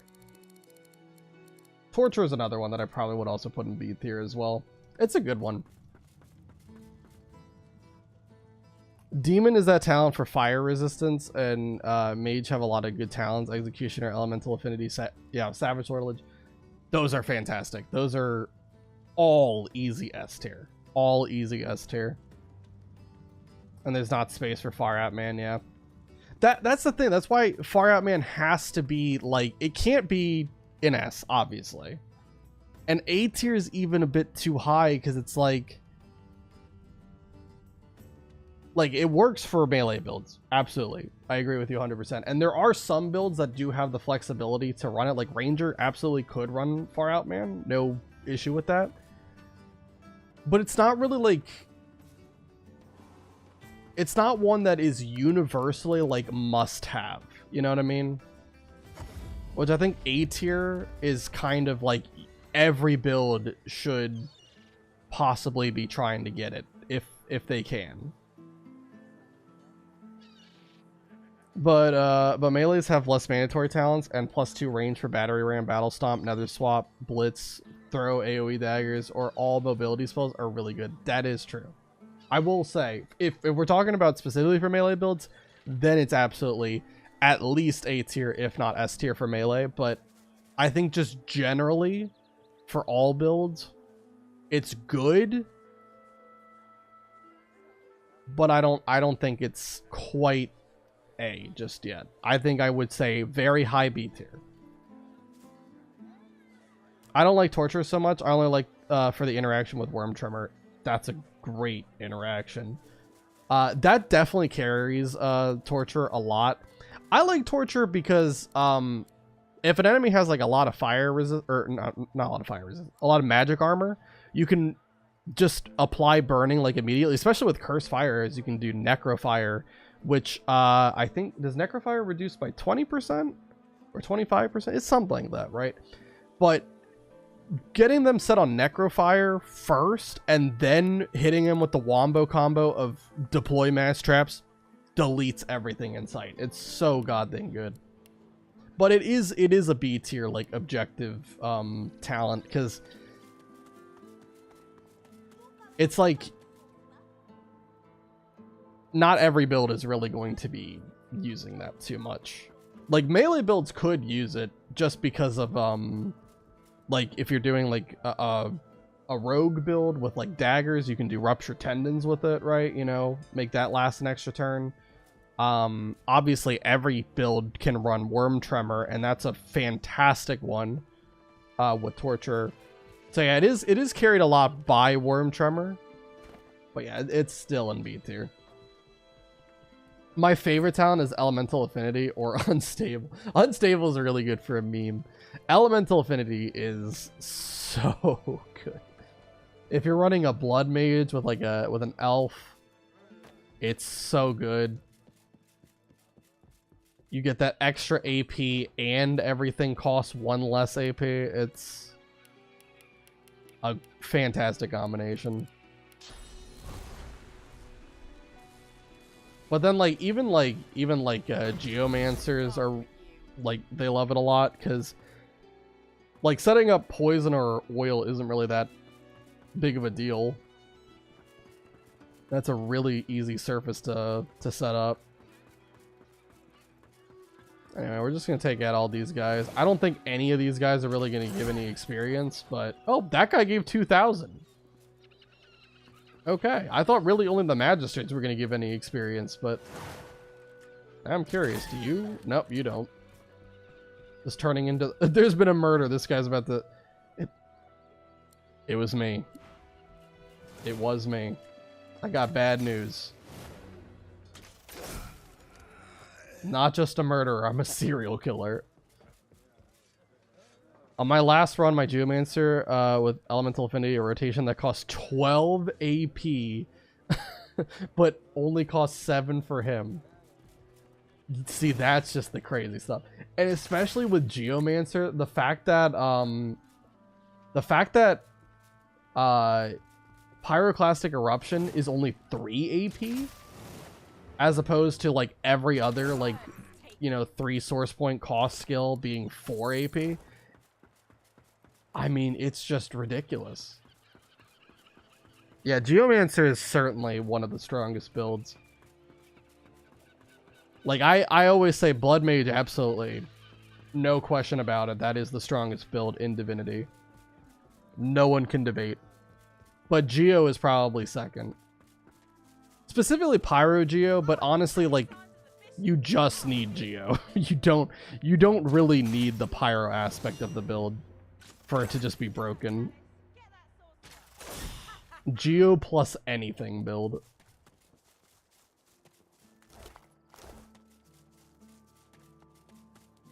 Alright. We got the funny thing is these kids, they have taken damage because earlier on when I went into this this hatch to go to Mortis's lair, this person who was guarding the hatch just came out here and attacked the children for some reason. Classic Divinity, you know?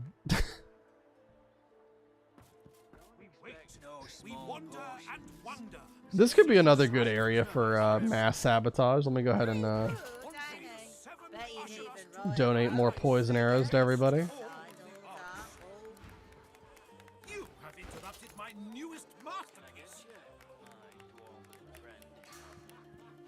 The bard.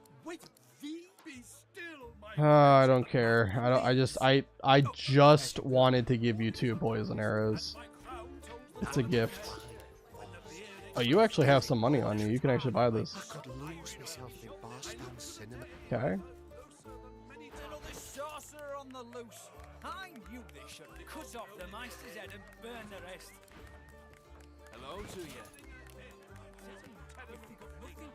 Use some poison arrows. You definitely deserve to die, Loverick. You suck. What now? Got a kitchen and a bar to run. Bloody wicked. Somebody should have taught her a little decorum. Wolby has been dead for like 5 days now. It's crazy. Anyway, Papa Thrash, do you have anything good to sell? You have a helmet. No, it's not even really close to what I've got going right now. Let's go ahead and sell. Wow, you have 72,000 gold on you too. Holy.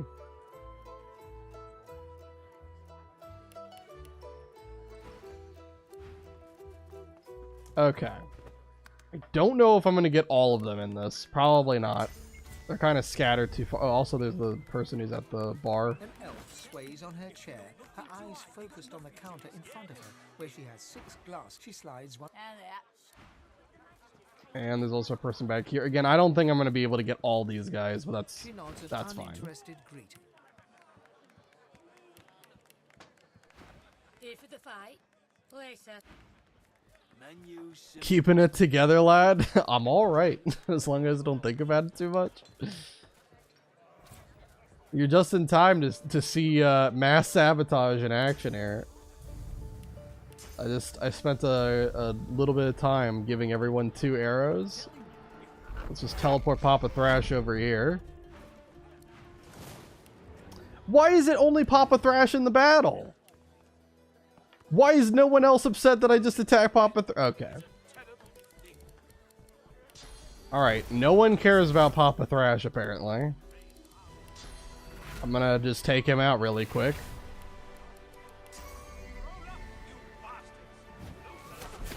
Alright. Well, now they're all scattered. I'm hoping that they all come back in the same area. I want them all grouped up. That I love of my Geo build is the side puts a lot of damage. Defense. Yes, I murdered him. I murdered him, and I'm about to murder all of you. What do you want? Like, what in the world is going on?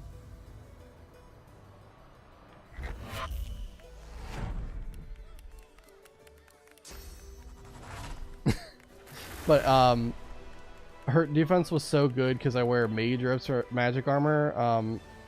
And at level 9 with 15 on Geomancer, I reached more than 1k physical armor with a couple of spells, so I could tank Dallas in the Lady Vengeance fight, being 4 levels below her. That's awesome. Smells worse over here than it does in rotten eggs dropped in a vat of vinegar. Yeah, that is a classic. Was her name Ada Liard or whatever? Like that classic quote.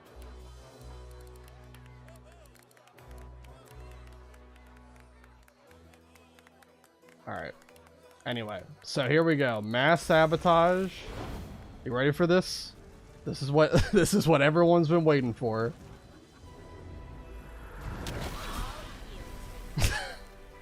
I did not sell to this person, sadly. I forgot to do that apparently. But that's okay.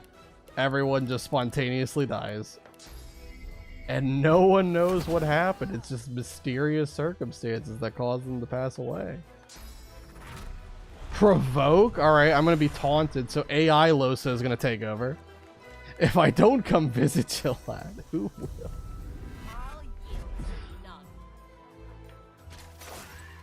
We gotta get all the... Oh. Wait, what? Okay, I have control over Losa again. Alright, cool. But we gotta get all the Act 2 quotes out of the way because Act 2 is coming to an end very soon.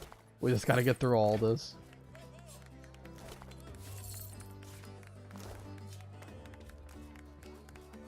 I will say, mass sabotage is a very fun skill. Wait, you did have 2 poison arrows on you. Why did you not die? Or are you someone different? Oh, I think that was someone different.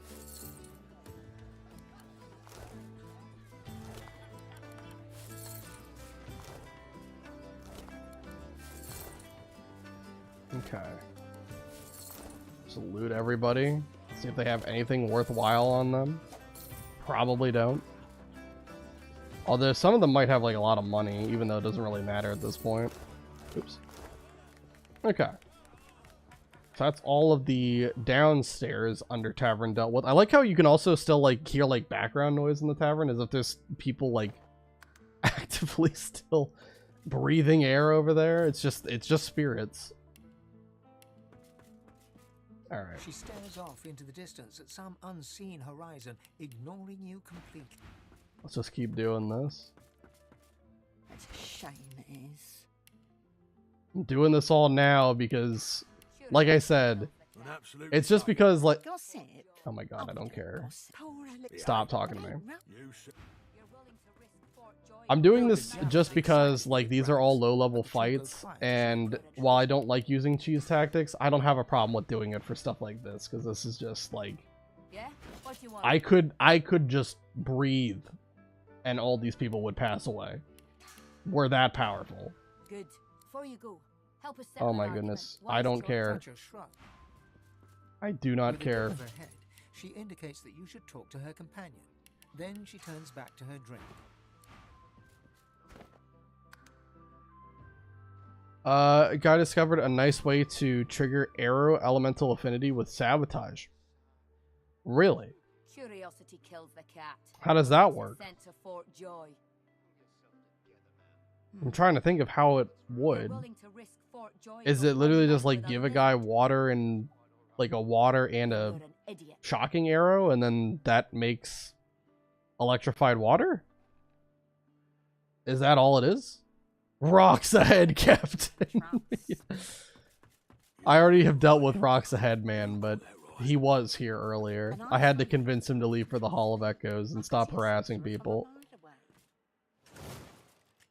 And you can't be too careful, you know? Okay. And now...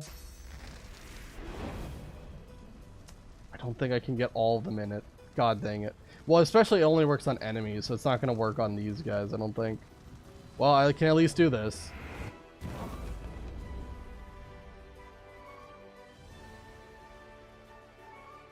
Why didn't they die? They were in the circle. Okay. Divinity moment. We'll just go with the classic instead, I guess. I don't, it's still on cooldown, so I can't use it right now. Tragic times. Also, why do the poison arrows keep getting removed from my hotbar? Like, I sell a couple of them, but I still have, like, a decent amount on me. He puts water arrows on our mages and uses sabotage with the character that wears an electric staff. If the staff has the bonus that electrifies surfaces, also counts for that spell. Oh, that's interesting. Okay. Yeah, because I know getting like an electrified surface is pretty difficult to do for the purposes of like elemental affinity.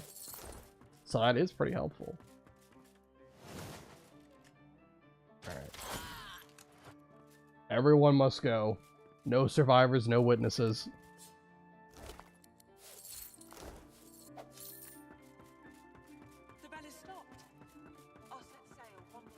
Alright, Baron Levere, what do you have for sale? It's not actually Baron Levere, it's just a lone wolf pretending to be him. Take that cursed fire, absolutely. Okay, and you don't really sell anything else, so... Let me just go ahead and sell you these two things for no particular reason. Oh, I can't sell to the bodyguards. Or at least not that one. Isn't there two? Oh, he's over here.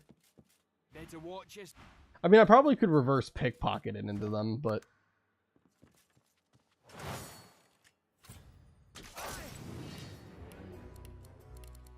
Alright, well, I can at least kill this guy with mass sabotage. It's only one person, which isn't as funny.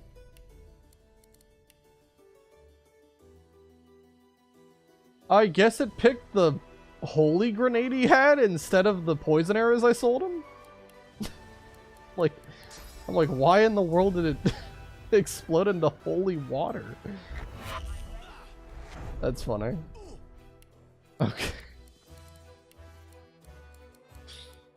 God, that's a great meme. That guy somehow did not die. Tragic times. That guy did at least. Where's Marksman Fang? I don't really use that skill enough.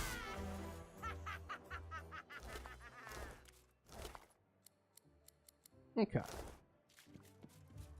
And now I just purge all of you to get my source points back. And I have to put poison arrows back on the hotbar every goddamn time. But I was thinking about it, and only seems good to me on a summoner because you don't want a warrior or a rogue with a staff, or if you do it with a mage, you simply one-shot your own mage. That's a good point. That is a good point.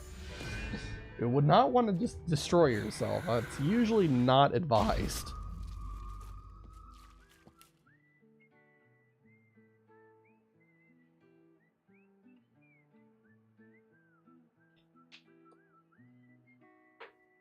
Yeah, it just sucks how hard it is to set up elemental affinity for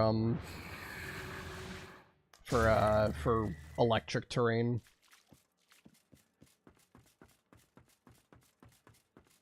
Alright, everyone up here has been dealt with. I mean, there is... I did say no witnesses, right? I mean, he's just sleeping over here. How was the path interrupted?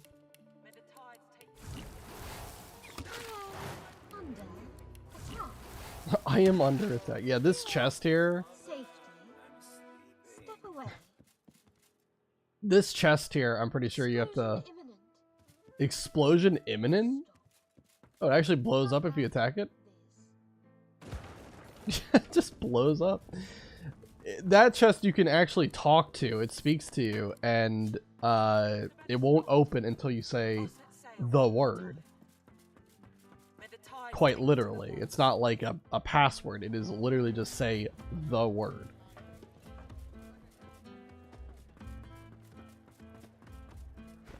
Divinity has a lot of crazy stuff like that. Alright, so anyone else? That's just a spirit and a kid in there. I'm pretty sure all of Driftwood is done. I got the guy by the dock, right? And we got all the people in the fish factory. I'm not going to worry about taking out the dog and the cat that are around the town. I'm not completely heartless. But that guy had it coming. Alright, so yeah, I think Driftwood's done. I don't think anyone else is left here. So let's head over. Let's go do Aithna's thing. We gotta give her the corpse explosion book. And then we can take her out. She'll give some experience too. Also, I'm going to take mass sabotage off at this point. It was fun using it. But yeah, I don't think we're going to use it for the rest of the playthrough. As fun as it is a bit cheap that you have to, like, basically talk to people and give them items to then use against them. Do you have it? Do you have the book I seek? Alright. So this is a little bit interesting. So when you give her the corpse explosion book, she's gonna, like, basically try to, like, walk away. And if she walks far enough, then she'll disappear and you'll never be able to actually attack her. She does give experience for killing her, but she doesn't leave behind a body, so you can't, like, loot her for anything. Either way. I need to craft. I probably should have checked if I had what I need. I don't have what I need. That's a problem. I gotta go to the elves then. It's... Who? I don't know which one of them sells what. I just gotta talk to everybody. I see the good in you. I need Necro and Pyro. I see the good in you. I know Pyro I can get from Hello, Gareth. dear one. Oh, I can also get it from you. Okay. Do none of you have Necro? You save us all. Okay. Then what about the guy straying to merchant people? Move along. Despite what they say, I might already have a Necro book back on, like, the storage. Oh, there's What a one. crock. Perfect. Okay. So let me combine these two together to make corpse explosion. And then let's head on back. Oh, no. Teleporter pyramid. Let's head on back to Reaper's Cove. And then we'll jump back up there. You killed the dinosaur on the dwarf encampment? No, we're gonna do all of that. Everyone will perish. No witnesses, no survivors. Do you have it? Do you have the book I seek? Alright. Found the little corpse-related book I seek yet? Have a look. Mind Oh, you, wait. don't tear any page. You know what I'm looking for. I didn't say the right thing. Found the I have to little do... corpse-related book I seek yet? There we Found it. Sell you corpse Thanks explosion. for your help. Perhaps we will meet again in the Hall of Echo. I'm just going to find a... Alright, so now we just gotta be a little bit quick about this. Just teleport her back here. Cool. Alright, and we can go ahead and just take her out. Probably just two-shot her. What? How did she do that? She warped behind me. I don't know how she did that. That's actually insane.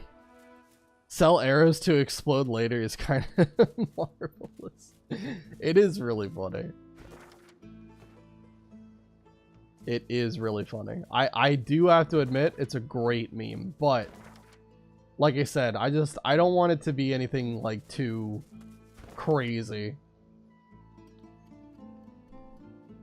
Because it's very powerful if you sell to like a wide, like, or like a massive amount of people all at once. You just do so much damage. Okay, so we got Aithna down. I don't think Cloisterwood has any other vendors. We already talked to Jahan. He's on the ship now. He's going to follow us to Act 3. I don't think there's anyone else around here. No. Nothing here, I don't believe. Yep, I think we just got to go to Paladin Bridgehead and deal with the Tom Hardwin. Go ahead and quick save. See if he's got anything on him. It's not really any better than what I have. It's also intelligence based too. Yeah. He sells a lot of divine stuff, but none of them are stuff that I care about, so. Okay. How much? Oh wow, he actually has a fair amount. Well, let's start battle. I got a way to deal with this. All we gotta do, 1, 2, 3, 4, +1, and blow it all up. Like that. He actually lived. He died to the burning plus poison damage afterwards, but he actually lived that. I'm surprised. I thought for sure that would just destroy him. Fair play, though.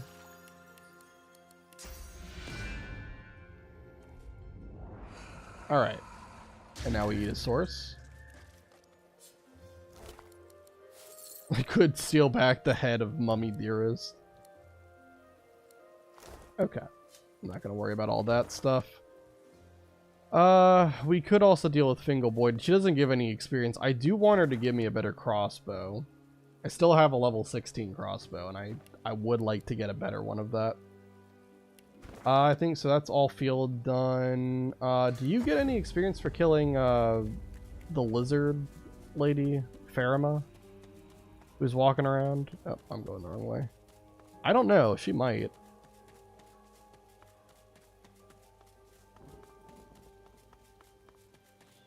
I have to go. Have a nice day. See you next time. That's fine, Nia. Thanks for being here. Fun talking with you, and I'm glad you at least got to see some a really good hand-egg fight, and then some really fun tomfoolery with those mass sabotage.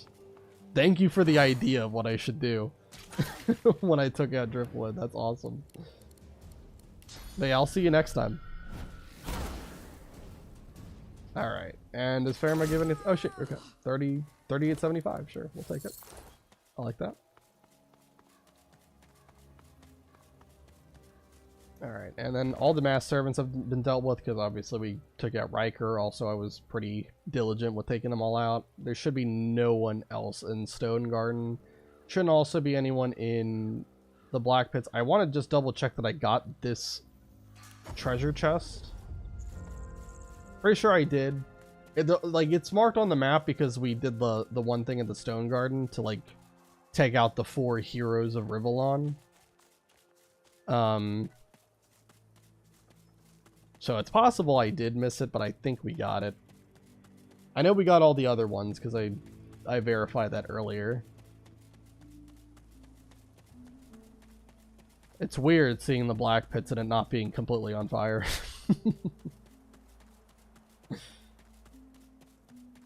God dang, this is such a chaotic area. Like, I both love and hate the Black Pits because it's so chaotic. Like, everything is just... It's just crazy. And if you're a pyromaniac, then you absolutely love this area. Yeah, we got it, okay. Very good, yeah. So everyone has been dealt with. I think that yellow dot is probably just a spirit. Yeah, it is. Okay. And then Garrett's family doesn't give anything, and obviously the Harbinger, Almira, and everyone are taken care of. Yeah, I think it's just the elves and the stranded merchants. I think that's all we have left. And then we're good. We're able to leave out. And we'll be able to officially tally up how much experience we have when we're leaving. So for this, I think we want to keep Sahala alive, but everyone else, it's fine to take them out. Let me also check what they all have for sale. They might have something relevant. Let's buy all these arrows, the explosive ones. Static cloud, poison cloud. It's definitely not better than what I have. Let's buy some of these random stuff.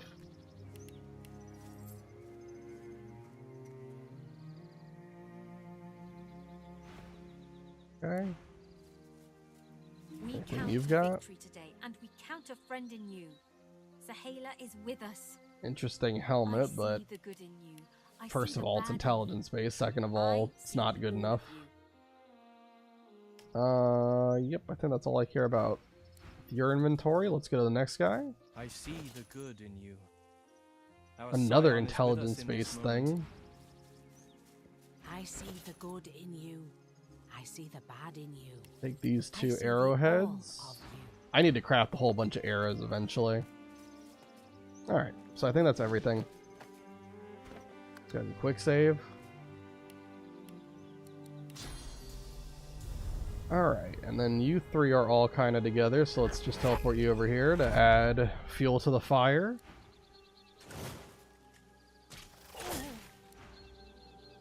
Okay, how many times do I have to hit you? There we go. Sahela's not in the fight. Okay. Interesting. I mean, she is blind. But I don't think that means she's deaf too. She should definitely be hearing all of the explosions that are about to go off. Okay. Anyway, let's blow all that up.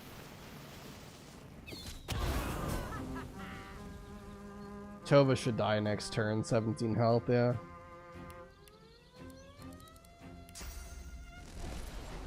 Alright, let's go ahead and ballistic shot you.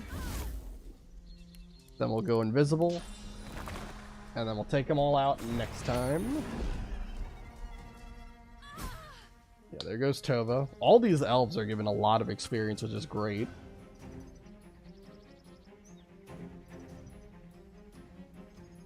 Alright. And then next turn, I don't think we have to delay turn. I think we can just go for game right here. Just teleport you over here. I'll throw a trap down. Go ahead and blow it up. Not quite a kill on him. He's got 191 health left. Okay. Well, in that case... I think the other guy might just die to the fire and burn. No, he's got 6 HP left. That's fine, though. Okay, I can't go invisible. What? Do I have retribution? I do. I have 1 retribution, and I took him out with retribution because he had 6 health left. That's awesome. I love Divinity. It's so goddamn funny.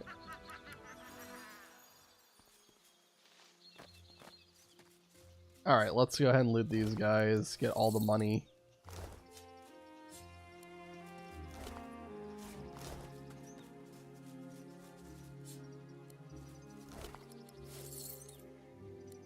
Like how they dropped some of the armor I just saw in their inventory. Man, Pyroclastic Eruption is such a fun skill, but obviously I can't slot it on a ranger build. It would not do a lot for a ranger. Alright, we can pick up the pyramid now because we don't need to be here anymore. My friend, it fills my soul with peace to be near you. Does it? She has 100 affinity with me. I feel bad for Sayla, man. She didn't deserve any of that. Alright, we're 17 and a quarter, and there's only one thing left to do. Go to the blue pyramid. Pick this up. We'll check if the merchants here have anything important on them. Probably not. Happy travels, eh? What a crock. I will take the rune frames of power. And I guess I don't really need a master. I only need 1. Because we're never going to have 2 rune slots on a weapon. I wish they would sell like venom and air runes, because that's what I need to get more finesse. Move along. Despite what they say, misery don't love company. Apply those.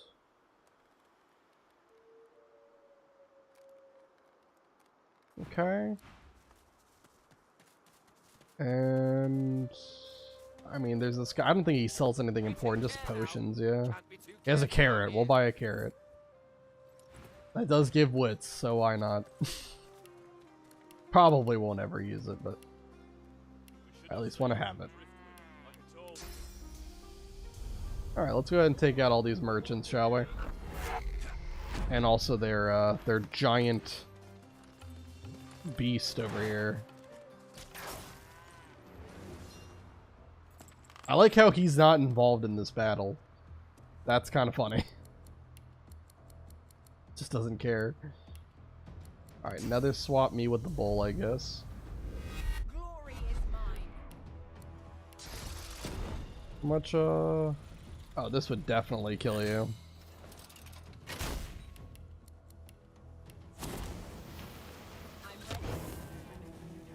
Okay, we get Executioner. The bull is probably gonna die. I'm just gonna go ahead and Peace of Mind, Adrenaline, will Ballistic Shot somebody, and go Chameleon Cloak. And then we'll deal with them afterwards.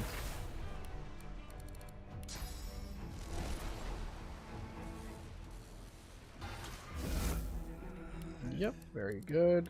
Go Chameleon.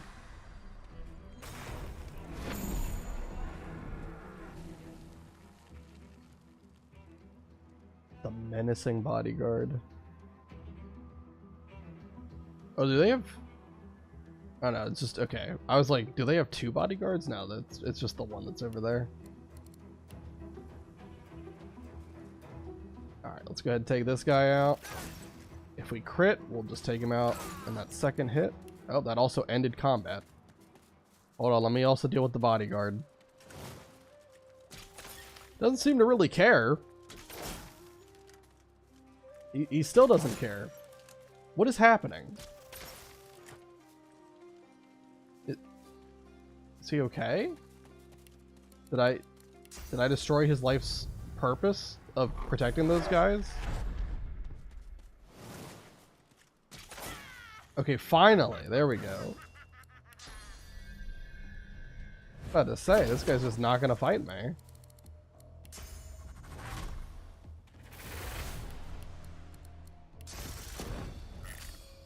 Throw this down and blow it up.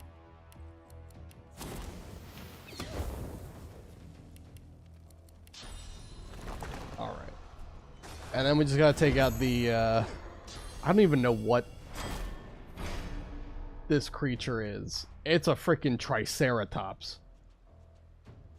Like, I don't know. But taking that out does give a lot of experience. Don't remember exactly how much, but I think it's like 40-some thousand or something. You know what? Let me just... It's been a while since I used Arrow Spray. Might as well use it here. There we go. Alright, and then let's go ahead and purge him. We'll get our source points back.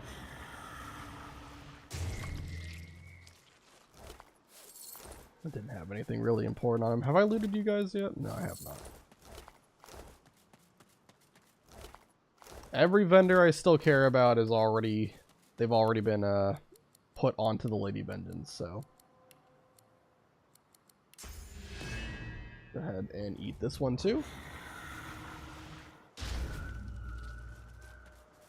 And let's deal with Ronk here. He's level 15, has a lot of health. And a decent amount of armor.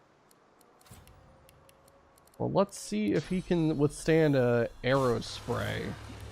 It's going to do that to start battle, and then pew pew pew. It did a lot. It didn't kill him, though. He did live. Give him credit. There are not too many enemies that actually can survive that onslaught.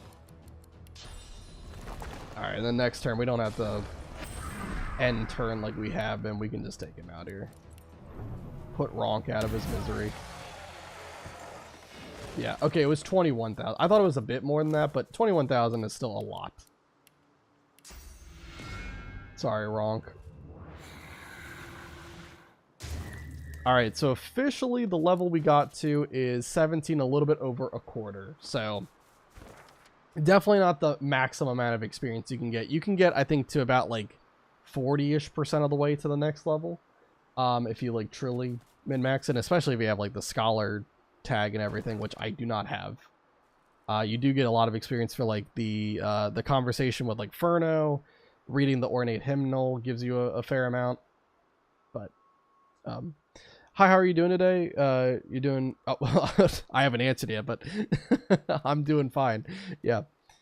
Uh, I've been thinking about Sheila, Sergeant Bird, Bentley, and Agent 9 today, hoping they come back in a future Spyro game. I do want those 4 to come back sometime. I'm sure they will. I'm sure they're not going to retire them all at once. I've been watching like a couple of videos on YouTube about like Enter the Dragonfly and some like weird like oddities found in the game. It's been pretty interesting. Enter the Dragonfly was a very broken game. We need more of those 4. Yeah, absolutely. Alright, so I think officially that is everything, because I can't think of anyone else that we haven't dealt with. I guess let's also make sure I've got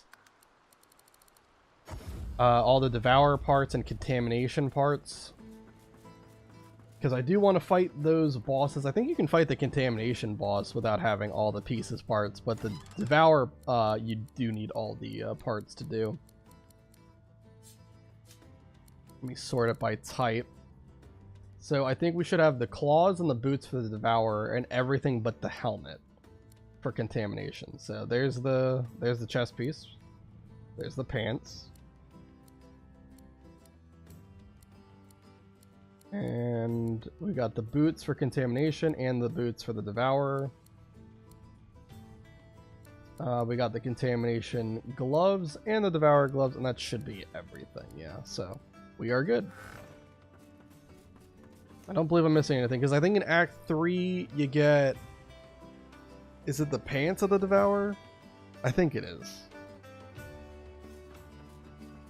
And then Act 4 you get the other 2 parts of the Devourer and the last part of the Contamination. So, I have to give the tablet over to Almira, and before I do that, let me go and put some thievery on, because we're going to steal it back after I give it to her. I'm only going to give it to her for about... 8 seconds. Really don't need to steal it back from her. But doing so allows you to craft like 2 Sworn Breakers, which is kind of cool.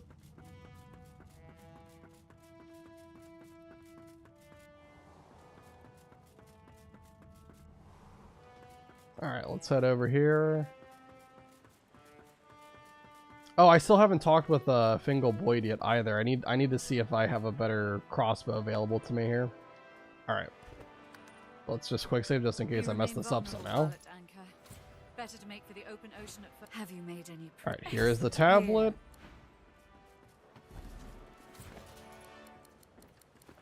Oops.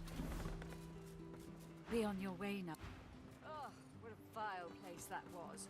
I'm glad to see the back of it. I need you to not be standing here. I need you to be standing back here so I can pickpocket you.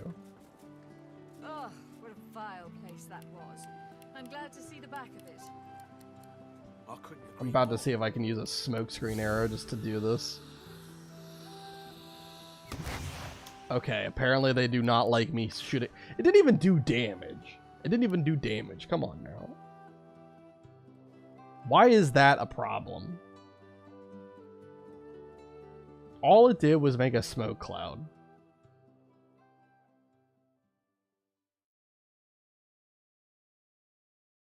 I don't know why she moved. She should have just stood there. We remain. Have you made any? Here is the tablet.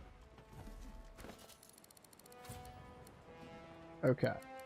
And you know what? I'm also going to steal your money too. Just for the thrill of it. Alright, let me go back and put Lore Master back on. Or actually, maybe when we go to Act 3... Do I need Persuasion for anything? I might need Persuasion. I'll probably start with Persuasion, then we'll pivot to Lore Master after I'm confident we've done everything that would require it. Might be a better idea.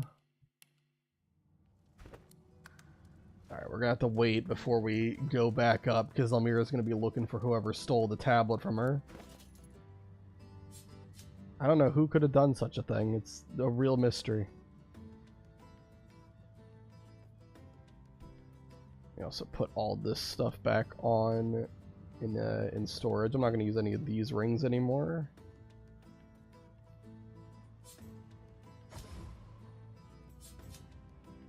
What do I have on this? Just a regular masterwork rune? Okay.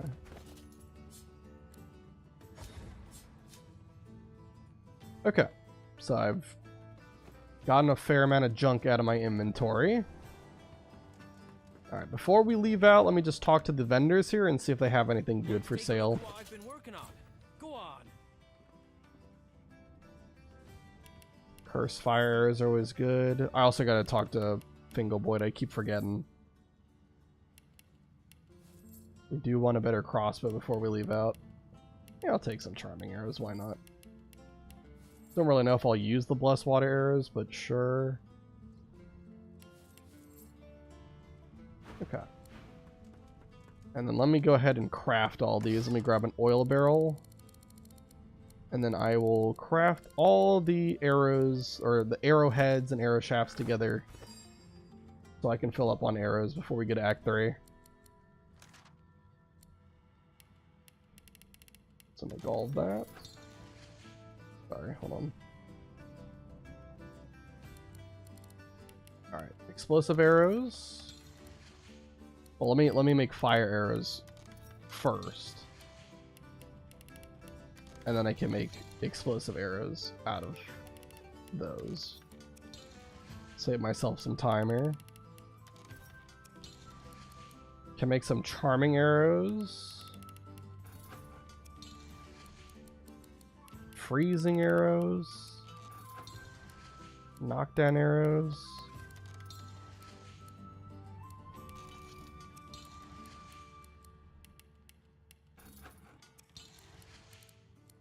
Okay. Slow down. Oh, do I not have any arrow shafts to make them with? I think I ran out of arrow shafts. Oh, wow. Yeah, I need more arrow shafts. That's fine. They're not too hard to get. Oh, did I do the under... I didn't take out the under tavern, did I? Hold on. I did not do that. Like to take a look at what I've Do you have been arrow working on? shafts? You do. Go on. Alright, let me go to the under tavern. Yeah, I have not done this yet. So let me talk to the raucous one, see if you got anything for sale that's good. Not really. I'll take the freezing arrow though. And the static cloud arrow. Just saw that. Alright, then we can take you out. Awesome. Do you have any arrow shafts by any chance? You have a poison cloud arrow, sure. Take that.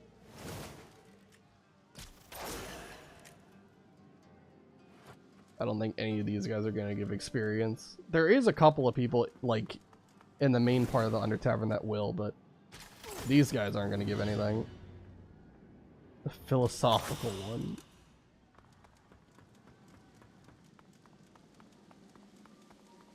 Okay, and then I think, what is his name, like, Ganga? And I think they're just called the Lizard Patron. Those two are going to have more arrow shafts. Check it out. Oh, they're right here. Alright, Lizard Patron. 10 arrow shafts, another cursed fire arrow. Love that for me. Go ahead and craft some too. Do we have cursed fire arrows? No, we don't have the recipe for that yet. I have not simply done this. What's this? Okay, so now I can do it from here. 8 more cursed fire arrows. We're going to want to stockpile as much as we can on those.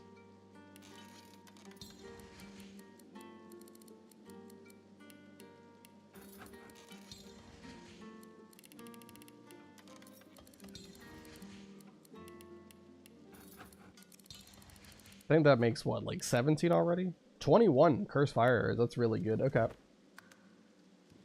Alright, let's take out this area and then I'll go see Fingalboyd. We'll get our level 17 crossbow, and we'll be all good to go, I think. This guy's just asleep.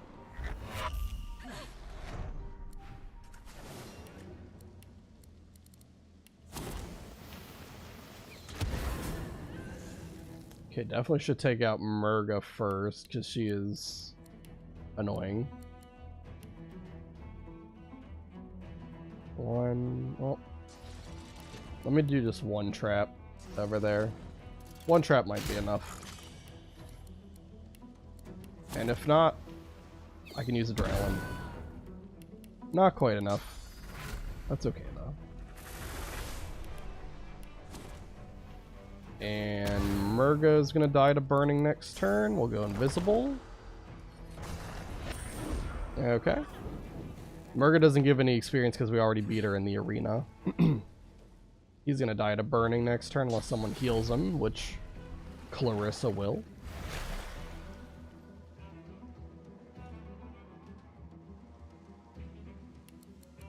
Alright.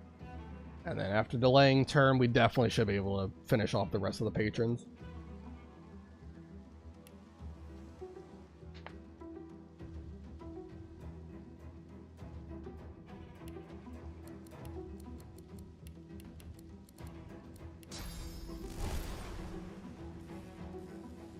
Cannot see you, unfortunately, or you. I wanted to kill somebody with ballistic shot. I mean, I guess I'll just have to settle for that person. Alright, I gotta jump down and I gotta just systematically seek and destroy these guys. Not a big deal. Alright. Clarissa. Oh, I need to end this turn because I don't have enough AP. Ganga. And Effie.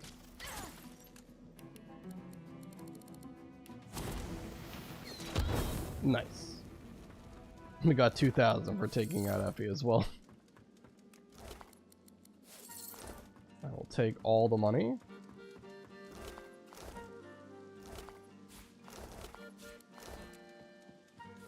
Oops, I don't want to pick up the loot. I don't need that loot.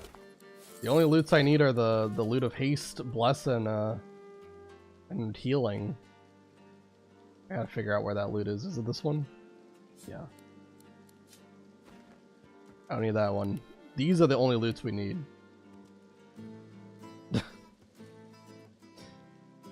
The loots have been so goddamn good. Like, Losa's a very good character just because of these loots.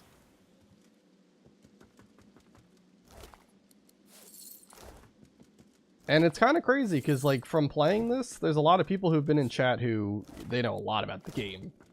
And even they didn't know about the loot, so I'm glad I could have, shared some stuff that people didn't really fully know about. Because it is really good. Alright, now let's go see, Fingalboyd.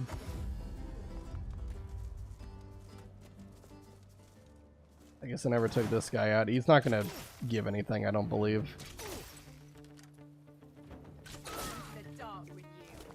But we did say no witnesses, so I'll take the jar of honey. We can make a charming arrow out of that.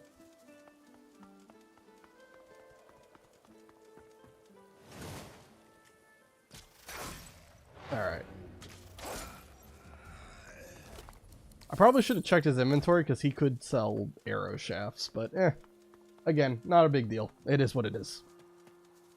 Alright, and now let's go ahead and quick save before we talk to Fingalboyd, and we will see if we can get a good level 17 crossbow. The only thing I want, it's a very small ask that I have here. I just want 14% crit chance and elemental damage on it. That's it. All the other benefits I get can be anything else. Doesn't matter. I just want those two things. And for some reason it wasn't happening last refresh, so hopefully it happens on this refresh. This would be really, really nice. Been trying my hand at a few bows and such like you asked. Don't be like what you... Nope. Still giving me the no crit chance. Crossbows. We'll give it a couple of tries. I mean, it's okay if we go to Act 3 and we don't have a level 17 crossbow. It's not going to be the end of the world. You've seen how much damage we've been doing, and the fights are going to be higher level when we go to Act 3, but they're not ridiculously hard. Well, there you are. Been trying my hand at a few bows and such, like you asked. See, what Don't be like keeps what you happening is they keep giving me crossbows that only have 10% crit chance, and I don't know why that is. Because the one I have right now and the ones I've gotten in the past have always had 14% crit chance, so I don't know where this 10% is coming from instead. But I'm going to keep re-rolling it for a little while. If it happens, great. If it doesn't, no big deal. We'll move on.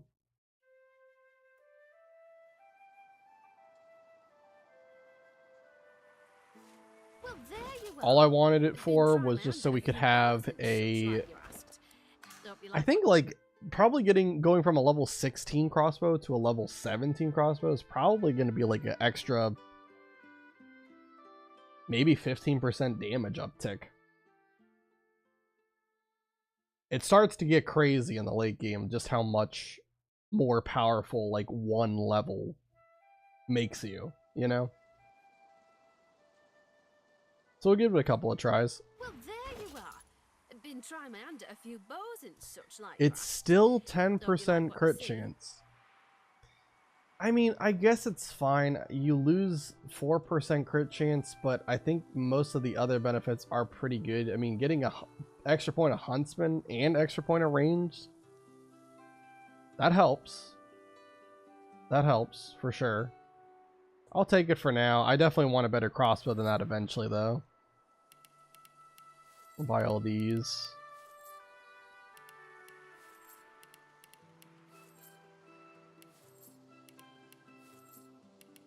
Okay. Alright, very good. I think that's all I really care about. Okay. What about that belt? Anything good with the belt? No. It's alright. Same. Okay, so, alright, we got our new crossbow. So we go from, our damage currently is 267 to 286. So let me take the Masterwork rune off. I'm gonna put this one on.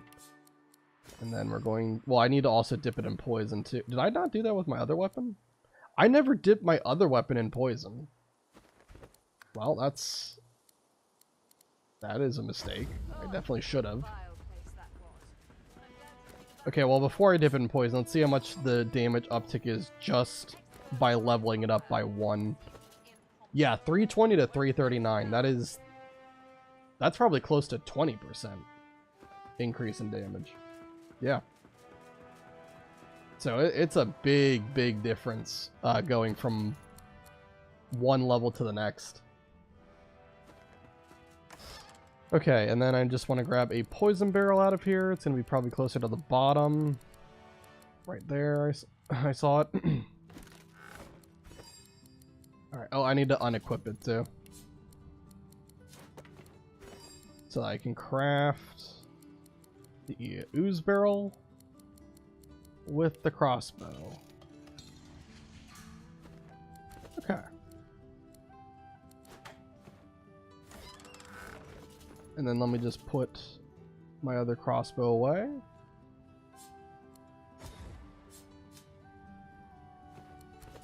Alright. And now our damage is 343 to 365. Awesome stuff. Also, I forgot to put the ooze barrel away. Alright. Very good, and I think that's everything I really care to do. We have the Fletcher on board. He's a pretty good vendor. There's also something you can do. I think when you go from Act 3 to Act 4, you can sell him any stuff you want, and then when you go to the next act, it gets upscaled to level 18, I think is what it is. Kind of a cool thing you can do there. I'm not sure if I'm actually going to do that in this run, but just wanted to mention it. Jahan is here. He's going to help Losa on her quest. And then we still have, we have Tarquin, and we have all the way back there, Almira and Mahali, who also stick around as vendors. And speaking of Tarquin, I don't think I ever talked to him to see what he has. He might have like a rune or something. Take these source orbs. Our He has a rune frame of power, but he does not have any poison or air runes. Those are what I'm looking for. It just doesn't want to be nice right now. It doesn't want to give me any. It'll happen eventually. Not the end of the world. Alright. We're not going to need extra runes until we have, like, armor to slot those runes onto, so it's not really that big of a deal. Alright, do I just talk to, Malady? So, Losa, have you figured out what to do about Did your not go as sister's- planned. Well, don't worry, Losa dear. My mother Meister has- Siva is dead. But never mind. We better focus on. She looked straight ahead, ignoring you. I have Well, already learned since everything. Ready to set sail when you are, Your Holiness. Yep, I am ready to set sail. Fantastic. Now, on to the interesting part. After Alright. many adventures, the party finally reached the place where Godwoe can go to become divine. But more Subtitles were a little bit surprises slow there. and difficult choices awaited. Alright. So we're on to the Nameless Isle. Act 3 goes really quick. There's not too many, like, big fights here. There are a couple, but not too many. So, Losa, here we are. And no wonder. I trust that you'll keep Apocalypse very carrying on. Still, it's what's on the inside. I will that counts. do what I needs have to be no need done. to hurry now. Divinity. Okay. So yeah. Act 3, there's really, like, I would say maybe 4 major fights in here, and they're not too bad. Most of them aren't too bad. So we won't really be spending too much time around. There's also not a lot of vendors here, which really sucks. I get why, because it's like a shorter area, you know, but the vendors that do exist here are kind of weak. That's why I really wanted to bring as many people aboard the Lady Vengeance as possible, because then that way we have just more decent quality vendors. Like Jahan can sell some decent stuff. He usually sells at least 1 divine quality thing. This time he sold 2. That requires strength though. He also can sell some arrows. Nice for my ranger build. Tarquin has all like the source orbs and runes, rune frames. Quite a journey I found myself on with you. Is this where it Doesn't ends? look I like wonder? his inventory refreshed just because we went to a new act. We can talk to Almira as well while we're here. I studied the tablet that you see those structures further inland. Also, you will likely encounter. Alright, sworn if we foes ask of her the for some gods. advice, I sense a familiar. Beware his underlings, though. If they challenge so your we presence, can pose pose as a thrall of thrall my for Almira, and that will help us kind of, you know, worm past all the black ring that are on the island. Alright, so I think that's everything. We just spin around in a circle to reveal the map. These bodies have been Now, purged. while we are here, there are a lot of these hard to find, very missable, hard to find items called Eternal Artifacts. We already got one. I don't think I have it on me right now. No, I don't. It's probably in storage. But they're called Eternal Artifacts, and they can be used to enhance your armor and your weapons by a pretty good amount. Like, it's very worthwhile to pick them up, but they're hard to find. They're usually found in, like, the reliquaries that are all over the place. But there's some that are found in other places, and it's kind of random where they show up. I think there is a set amount that spawns. I just don't know what the number is. The most I think I've ever found is like 7 or 8. So we'll see. Up here we can see a guy that we met earlier in Act 1. Quick as a flash. Dolores. The Magister hasn't My fort, Joy. You always seem to catch me at a low ebb. a skeptical eye. You, God, Bishop Alexander and the others might still Alright. He slings a quiver. eyes sharp. So we can just escort Dolores back to where he wants to go, which is like the top right portion of the map, like somewhere around here. It's the Temple of Tyrsendilius that he wants to go to. But, oh my god, it's not a solo run anymore. We have a follower. What am I gonna do? not a big deal. Let's get him to the place first before I do any combat here. Can I not? I really can't walk on top of this? That's crazy. Okay, I guess I gotta go around. What? Delorus kneels and rolls over the corpse of a man. Pierced. I'm sorry. Pierced. He was an old friend. So I think depending on what you say, you can give him a different buff. So if you say like this, I think he gets permanently enraged. Yeah. So now he just has a permanent enraged status. So he always crits. But he can't use any like special skills or anything.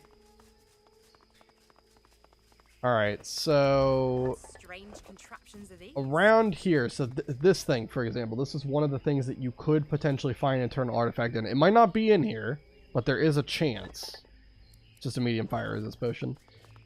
You should always be looking in like every container possible, because you will have the chance to find... I like how you also got a source point. You will have the chance to find those eternal artifacts, and they're very worthwhile to pick up. Because it's a solo run, we probably don't need that many eternal artifacts, but the more we find, the better. Oh, that's Black Ring. I don't want to go up that way. We probably can talk our way out of fighting, but I just want to get Dolores to the temple. And we're not exactly going the right way, but we will be going the right way eventually. Just have to kind of take the scenic route here. Up ahead, there's all these shriekers here. And normally with shriekers, if you get close to them, you just get insta-killed. These ones, you can actually just walk past and not worry about anything. I'm God-woken. I've killed a lot of Void-woken. Alright. And we've gotten him here, so he should talk to us eventually, I think. There we go. And he gets us 50,000 experience for saving him. So, I guess it was worth it. We also get his bow. Not that great. It gives Assassinate as a skill. Just put that on the Lady Vengeance for now. Alright, and really, like, as far as vendors go, this is kind of it. The Temple of Tyr Sindelius is really the only big place that you have that has, like, vendors in it, and these vendors are bad. I don't think any of them even sell divine quality stuff. It's actually tragic. I'll check.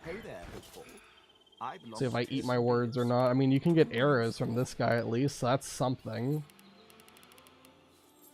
I'll gladly take that, but...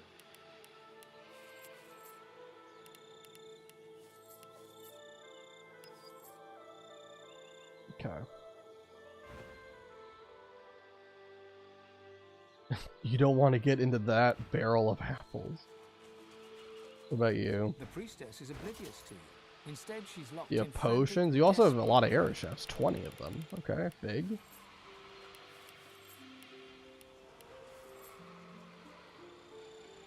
Buy like all the different skills from them too if you need any of that. This guy's got nothing on him. And then further down you've got these guys. Still no divine quality stuff. Again, it's so weird. Because we're at the level where divine quality should be available, but they just don't have it. It does have a giant air rune, so I'll take that. The creature runs. Okay. Alright, before we do anything, let me go up here. I need to convince Gareth to not be stupid. This is incredible. Which is why I have persuasion on. At least I think I have persuasion on. I hope I do. I'll talk to the mother tree later. We're not going to talk to it right now. I will have you be at ease, Gareth. Alexander holds his hands outwards towards Gareth. His blade. Godwoke, amusing this. Alright, I'm going to tell him to stand down. Alexander, you are the sinner, yet the gods have allowed us to suffer for it. I would kill you off. Gareth, You are not Damien. My sins have... You could forgive Alexander. Okay, so now we got Garrett to stand down. We will be fighting Alexander and his goon squad later, but not right now. Yeah, Alexander, he's finally back again. What is that status he's got? Faith Aura. Not sure what that exactly means. Okay, so it's kind of like an advanced version of leadership that gives primary stat bonuses and damage and dodging bonus. Okay. Alright, let's talk to the mother tree. Let's get this quest.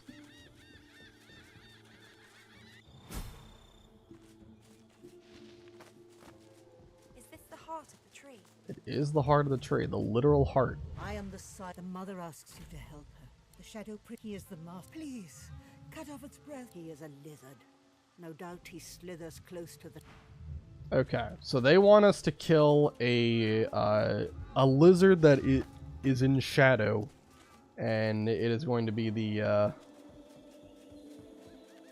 this would be a part of both Sabile's quest, and I also think it's slightly kind of a small part of Red Prince's quest. Not much, but it's basically like the Shadow Prince, and he's got his own fight that we'll be doing. Again, that's one of the major fights that we're going to be tackling. Probably not in this stream, but later. We've got the last forest tiger over here. Go ahead and play my war song, because I'm pretty sure no matter what you say, it always ends in combat. But I'll check.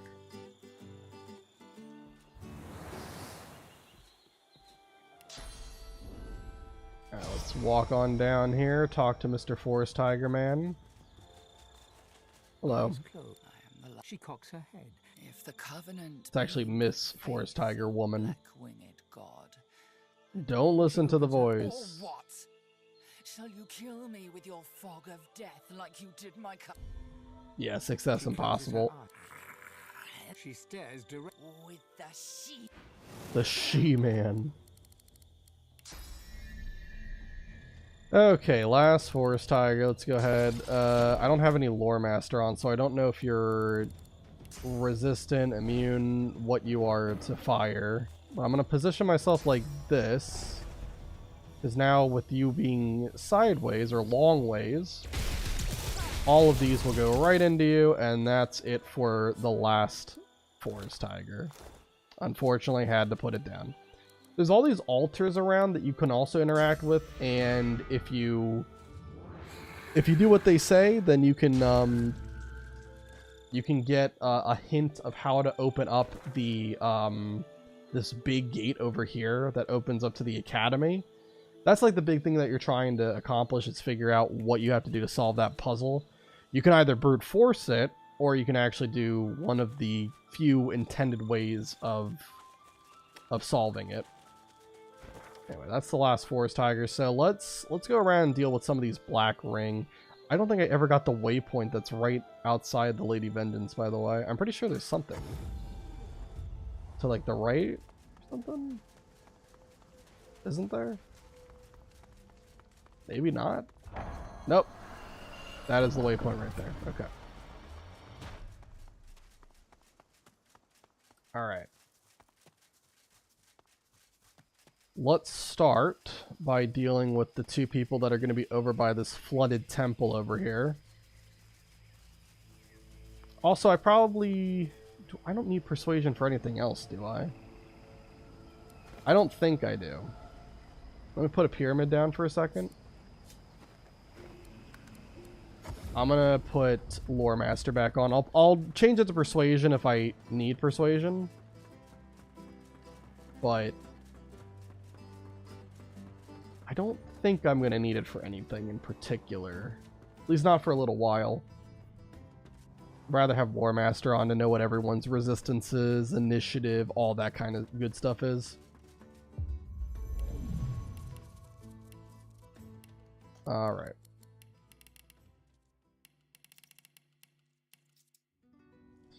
We've almost been going for 3 hours at this point, so I don't know how much longer I'm going to play for. We might not play for too much longer. We might just do like a couple, like a little bit more, and then that'll be it. Oh, they're already hostile. Okay, what do you guys got going on? They don't have any resistance at all? Really? Oh, that's crazy. Okay. I'll go ahead and play the Lute of Haste, Peace of Mind myself, all adrenaline. Get closer to them, probably throw an explosive trap, and then blow it up. And then we'll go invisible.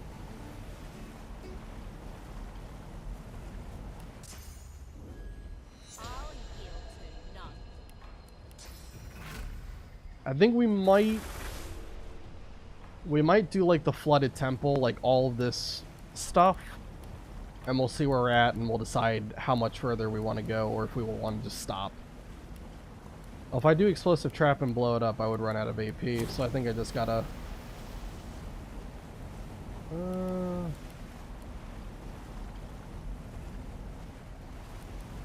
I'm gonna break your armor a little bit. And then I'll throw this down. And then I'll go invisible.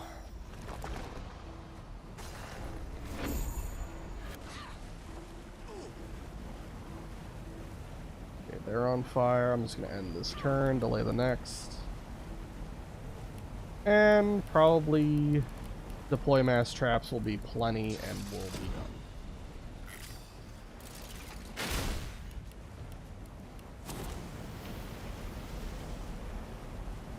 Okay. Perfect. Just like that. Very, very good. And so the Flooded Temple will eventually be able to go to later. You can see this portal in the sky that's making water come down. We can stop that if we go over here and deal with these guys instead.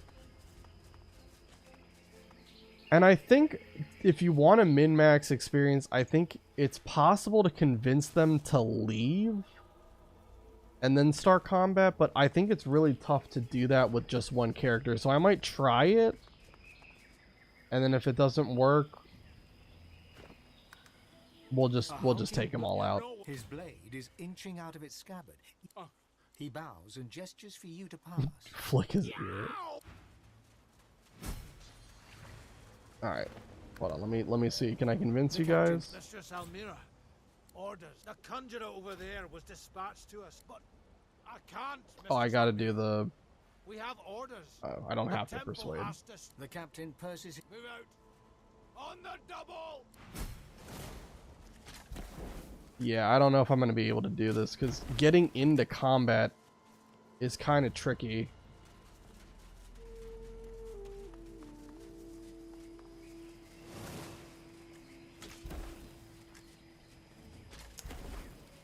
I'll try it one more time. I'll try it one more. Maybe I'll do teleport this time, because that's like a easy way to get a hit off. But if it doesn't work, it doesn't work. We'll just have to do the fight. It's not a big deal. The captain tries... Mistress Almira, how can I be of service? Orders. The conjurer over there, but I can't, Mistress Almira. The captain... Move out.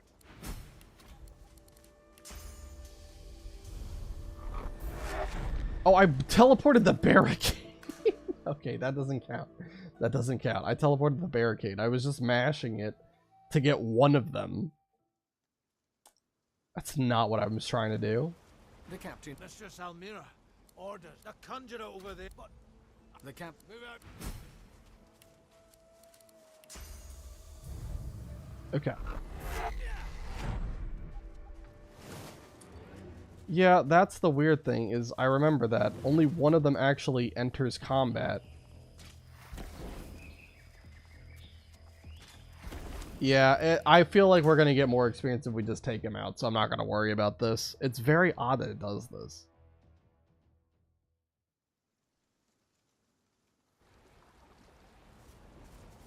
Like, if you have a second person, it's really easy, because you just have one person, like, conversation lock this guy and then another person attack the rest of them and then you're good, but yeah, it's not a big deal. Did I at least get the exploration experience for going down there? Okay, I did save after that, alright. Alright, let's start the fight then. I want to do every fight in the game, we just won't be able to get that extra 50,000 experience. Unfortunate, but not the end of the world. Okay. Yeah, and like I said, we'll do Flooded Temple and then we'll see where we're at. We might call it there. We might do one more thing. It kind of depends. Should do Barrage. Okay.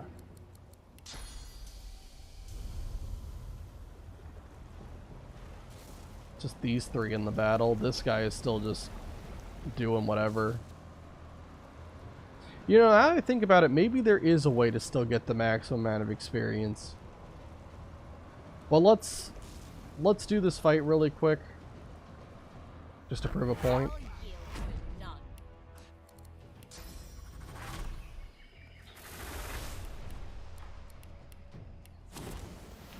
Alright. Oh, they're wet. Oh, I'm also wet, so that probably is going to get rid of invisibility next turn because of it. Fair enough indeed.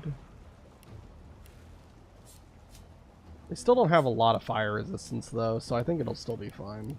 Just blow them all up. 1, 2, 3, 4. And Cursed Fire Arrow. Yep, that still takes them out. To the surprise of probably no one.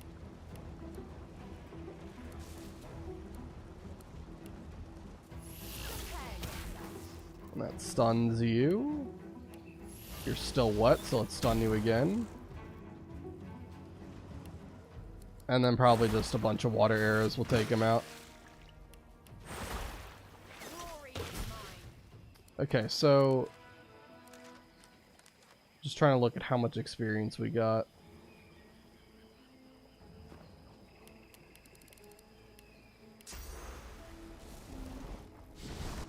Because I'm wondering, do you just get the experience for getting this guy to stop, or is it specifically for convincing them to stop?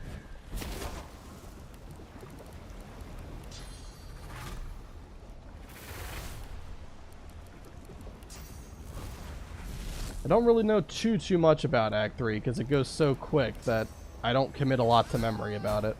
No, it's just the act of stopping them that gets you that extra 50,000. Okay. So then we don't have to worry about missing out on experience. We did it. We got it. Cool. Yeah, that's an easy fight. Not anything to it. Is that a purging one? It is a purging one, okay.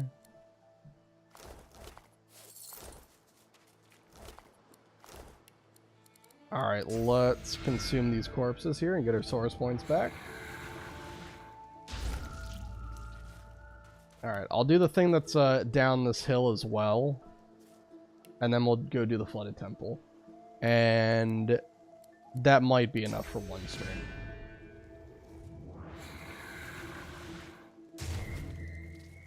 But yeah, Act 3 won't take that long. I think probably we'll only be here for like another stream or two, and then that'll be just like done and over with. Alright. We have this giant turtle here. Look at this. It's doomed. Alright, well if everything's gonna fall to ruin anyway, then I don't think you would feel bad if I took you out.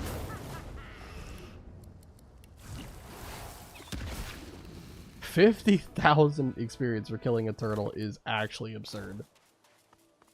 Wow. Okay. It was worth it. Get more exploration experience for going in this cave.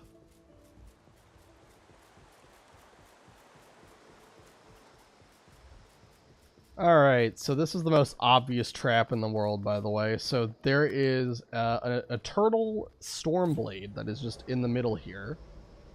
And you can see there are 4 eternal sentinels and protectors that are just all over the place. They're all weak to air, I think, right? 30%. Yeah, looks like they're all weak to air. They're immune to didn't mean to ping. I'm trying to examine. Yeah, they're all weak to air. But fire is kind of my primary go-to, so we might just do that instead. Either way, once you pull this blade out of here, it is going to start a combat with all 4 of these different eternal sentinels and protectors. It's not really anything too hard, but it's a funny interaction that happens. Alright, let's head over here. We're going to go with the loot of haste and peace of mind.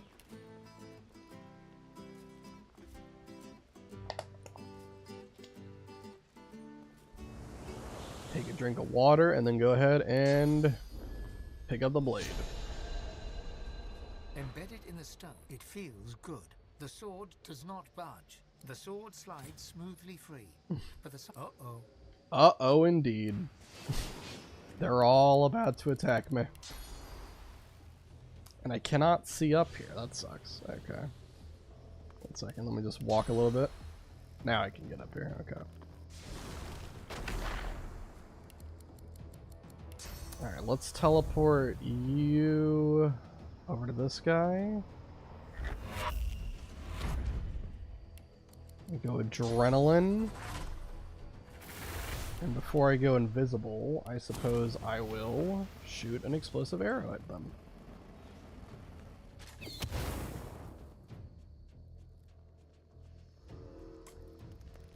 That's weird, huh? That's pretty interesting that I shot an explosive arrow right at them, and you know it definitely connected with them and it did 0 damage. Thank you, Divinity. Very cool. Thank you. I guess I'll just go F myself then.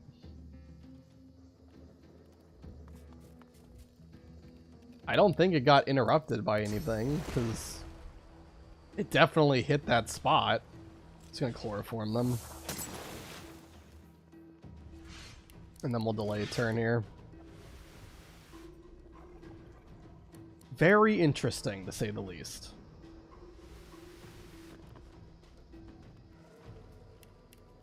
Okay. Well, it's gonna throw some traps down right about there.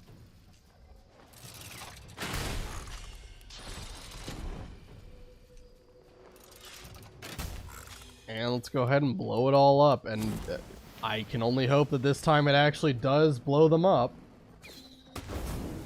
Yep. That time it worked. I don't know what happened the first time, but it's not a big deal. Okay. We'll take this guy out with a static cloud arrow. And now it's just these 2 guys. So let's start by going with skin graft. I'm going to teleport the blue on top of the red. And how much magic armor does the red one have? I think the red one has a lot more than the blue. 1724 versus 691, yeah. Quite a bit of a difference.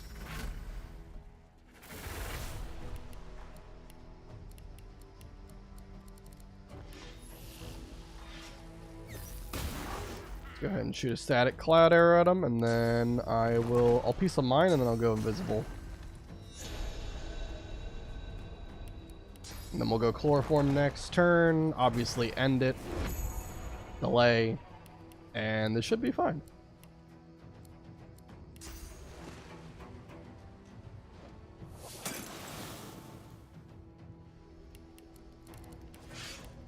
Alright, delay it.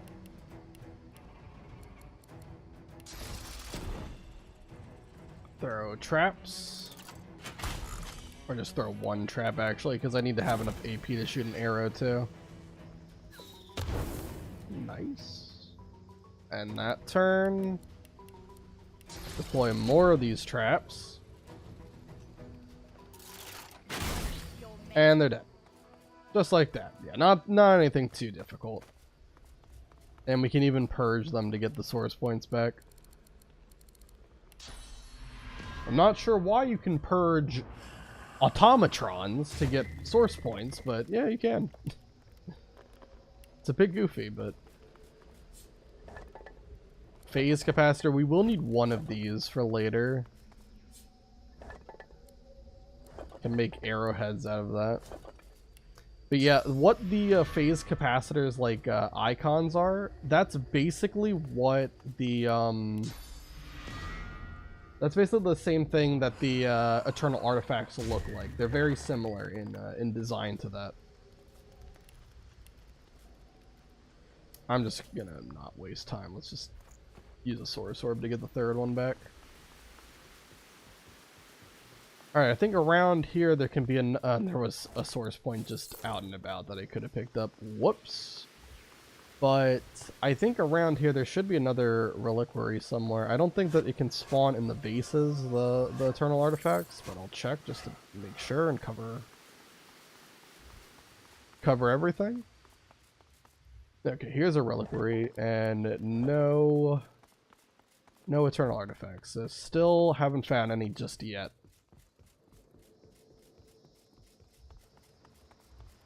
Alright, what about over on this side? Anything around here? Bunch of vases that for some reason that one had a painting in it. I don't really know why. But yeah, no eternal artifacts. So it looks clear. Looks like we don't have anything to worry about. We can't jump up here, can we? No. Alright. Good stuff. So let's head to the flooded temple, and we'll get through all of that. I don't think there's any fights in that area, but there could be eternal artifacts. So I want to take my time and explore. And yeah, we've been going for 3 hours 7 minutes at this point, so that might be a good place to stop. Because after we're done, it might be like around like the 3:15 mark. Yeah, I don't want to get too wrapped up in anything. I mean, really, none of the quests here take that long to do anyway, but we can just save all this for next stream on Tuesday. Yeah, so we can see all the water start to drain, which allows us to go into the flooded temple. And what's kind of funny, there's a really funny interaction here. So, this crocodile, it was just vibing in the water. You can talk to it. A saltwater crocodile looks around, seemingly... Where the water go? Why does my head hurt so much? Where'd all the water go?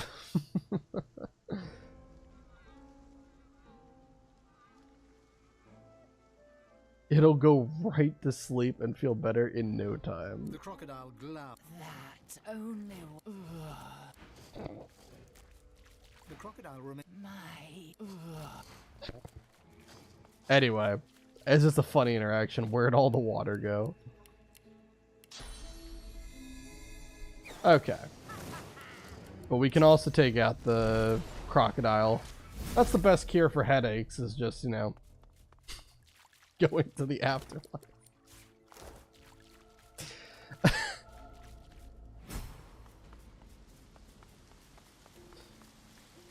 So we've got, was this Vrogir's temple? I think that's what it is.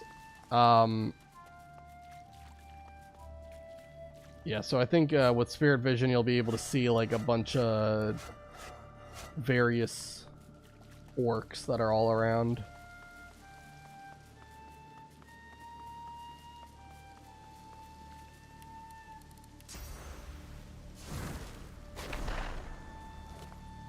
Ancient key, we're gonna need that for later. It's something that I don't believe you can lockpick. I think you specifically need to have the key.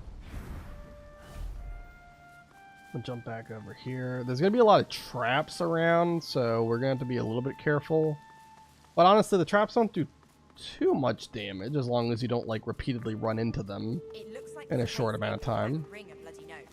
Best be careful ahead. Look out! I see a trap nearby. Yeah, there's some pressure plates, there's these explosive mines, so you just got to be a little bit careful walking around.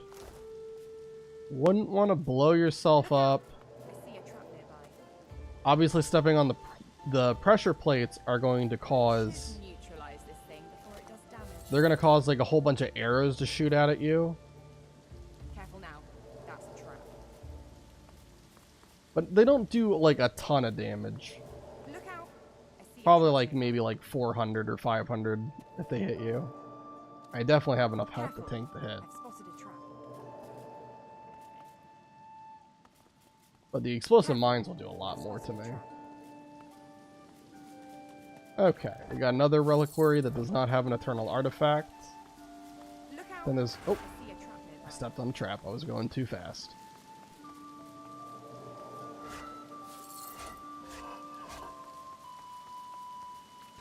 Okay, nothing here. Oh, we already looted that. And there's a dig spot here that I think guaranteed has an eternal artifact, so that's one down, however many more to go. Yeah, this is one of the eternal artifacts. So yeah, this one is one that you can put on your armor because it's a bit fatter. The ones that are skinny, you have to put on a weapon. Got the Orc Priestess here. And Orc Priest. There's the altar. That's another way you could get a symbol. Where to go? These energy chests can also have eternal artifacts in them. Yeah, I don't think they can spawn in these vases. I'm gonna check them anyway just to make sure, but I'm pretty sure it's like the big chests that they can spawn in. They also can spawn in the academy and all sorts of different places. So you do have to check a lot. There's a ballista here. What happens if I fire it? Incredible. It was kind of satisfying. But that was about it. Another vase. Yeah, so if you look at the lever, you can see that you can put the key into it, and that opens this door. And again, I don't think you can lockpick it, so I think you have to have the key to do this interaction successfully. Any reliquaries around up here? Doesn't appear to be any. Okay. But we have another door that goes further into the temple. Careful. I've spotted a trap. And I step right on the spike trap and get impaled. Knight of Rogier Boots. Interesting, but nothing too crazy. Just leave that there. Careful. I've spotted a trap. God dang, I didn't see it. Too busy looking at the middle. I'm not paying attention to the stuff on the side. Like I said, the traps don't do that much damage. Look out. See a trap. So triggering them isn't really that big of a deal. Just don't like repeatedly trigger them in like a short period of time. That's how you get killed. Is when you do stuff like that. Cursed Fire and Freezing Air. I'll take that every day of the week. No other chest or anything up here. Doesn't look like it. I'm just trying to be very thorough, so I don't have to come back here and look through all the stuff again.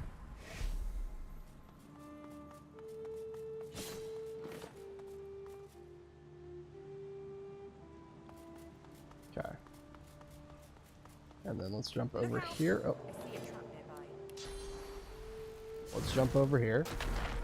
Open the sarcophagus. More money. Still no eternal artifact. It's kind of crazy. I've looted quite a bit, but they just don't want to spawn it anywhere. At least nowhere that I've been looking. Oh, and ask and or complain and you shall receive. There we go. We got one of the eternal artifacts from one of these reliquaries. So yeah, it's random where they show up, I believe, but yeah. This is one of the weapon ones, so you can put this on your weapon, and I believe it gives I want to say 20 or 25% air damage to the weapon, which is really nice. Giving elemental damage. I think it stacks on top of whatever it has, like, regularly. But I do believe it's mutually exclusive with, like, dipping in poison. So if I were to put the... Here, I can quick save it, and I can see if that's true or not. Let me unequip this for a second. So if I put this on my crossbow, I'm not actually going to do this. We're going to reload the save afterwards, but I'm pretty sure that gets rid of my poison. Yeah.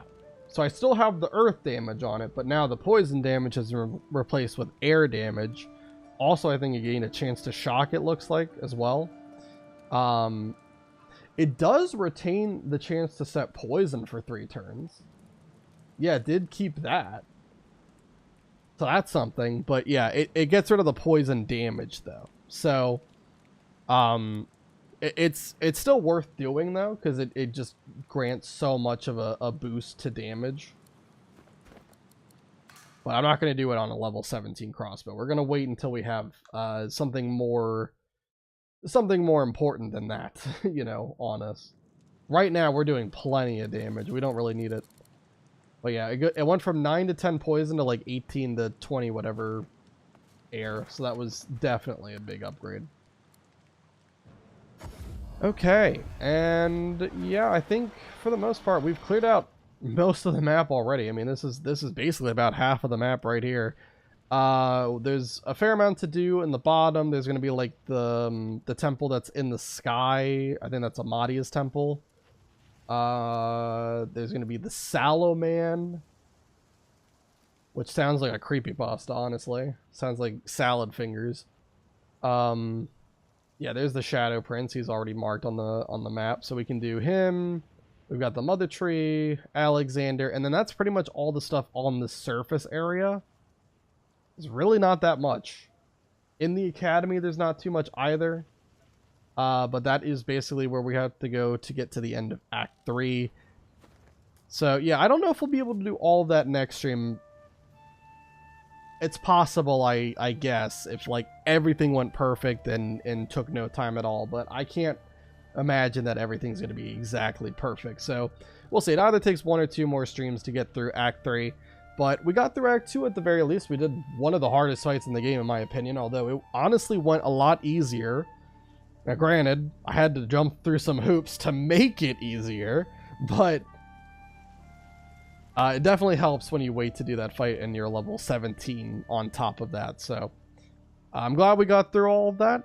Don't have to worry about Act 2 anymore. We can just keep our mind focused on the end game, and I think a lot of fights are going to get a lot easier. I mean, they're already kind of easy, as we've seen, but I think they're going to get even easier because Ranger is just a very good build for the entirety of the game. Very versatile in what it can do. It has the physical damage. It has the elemental damage, right? And going for 100% crit builds are great because then you can just scale up Scoundrel. And then it doesn't matter what type of damage you're doing. You're always getting the benefit of that extra damage boost because of crits. But regardless...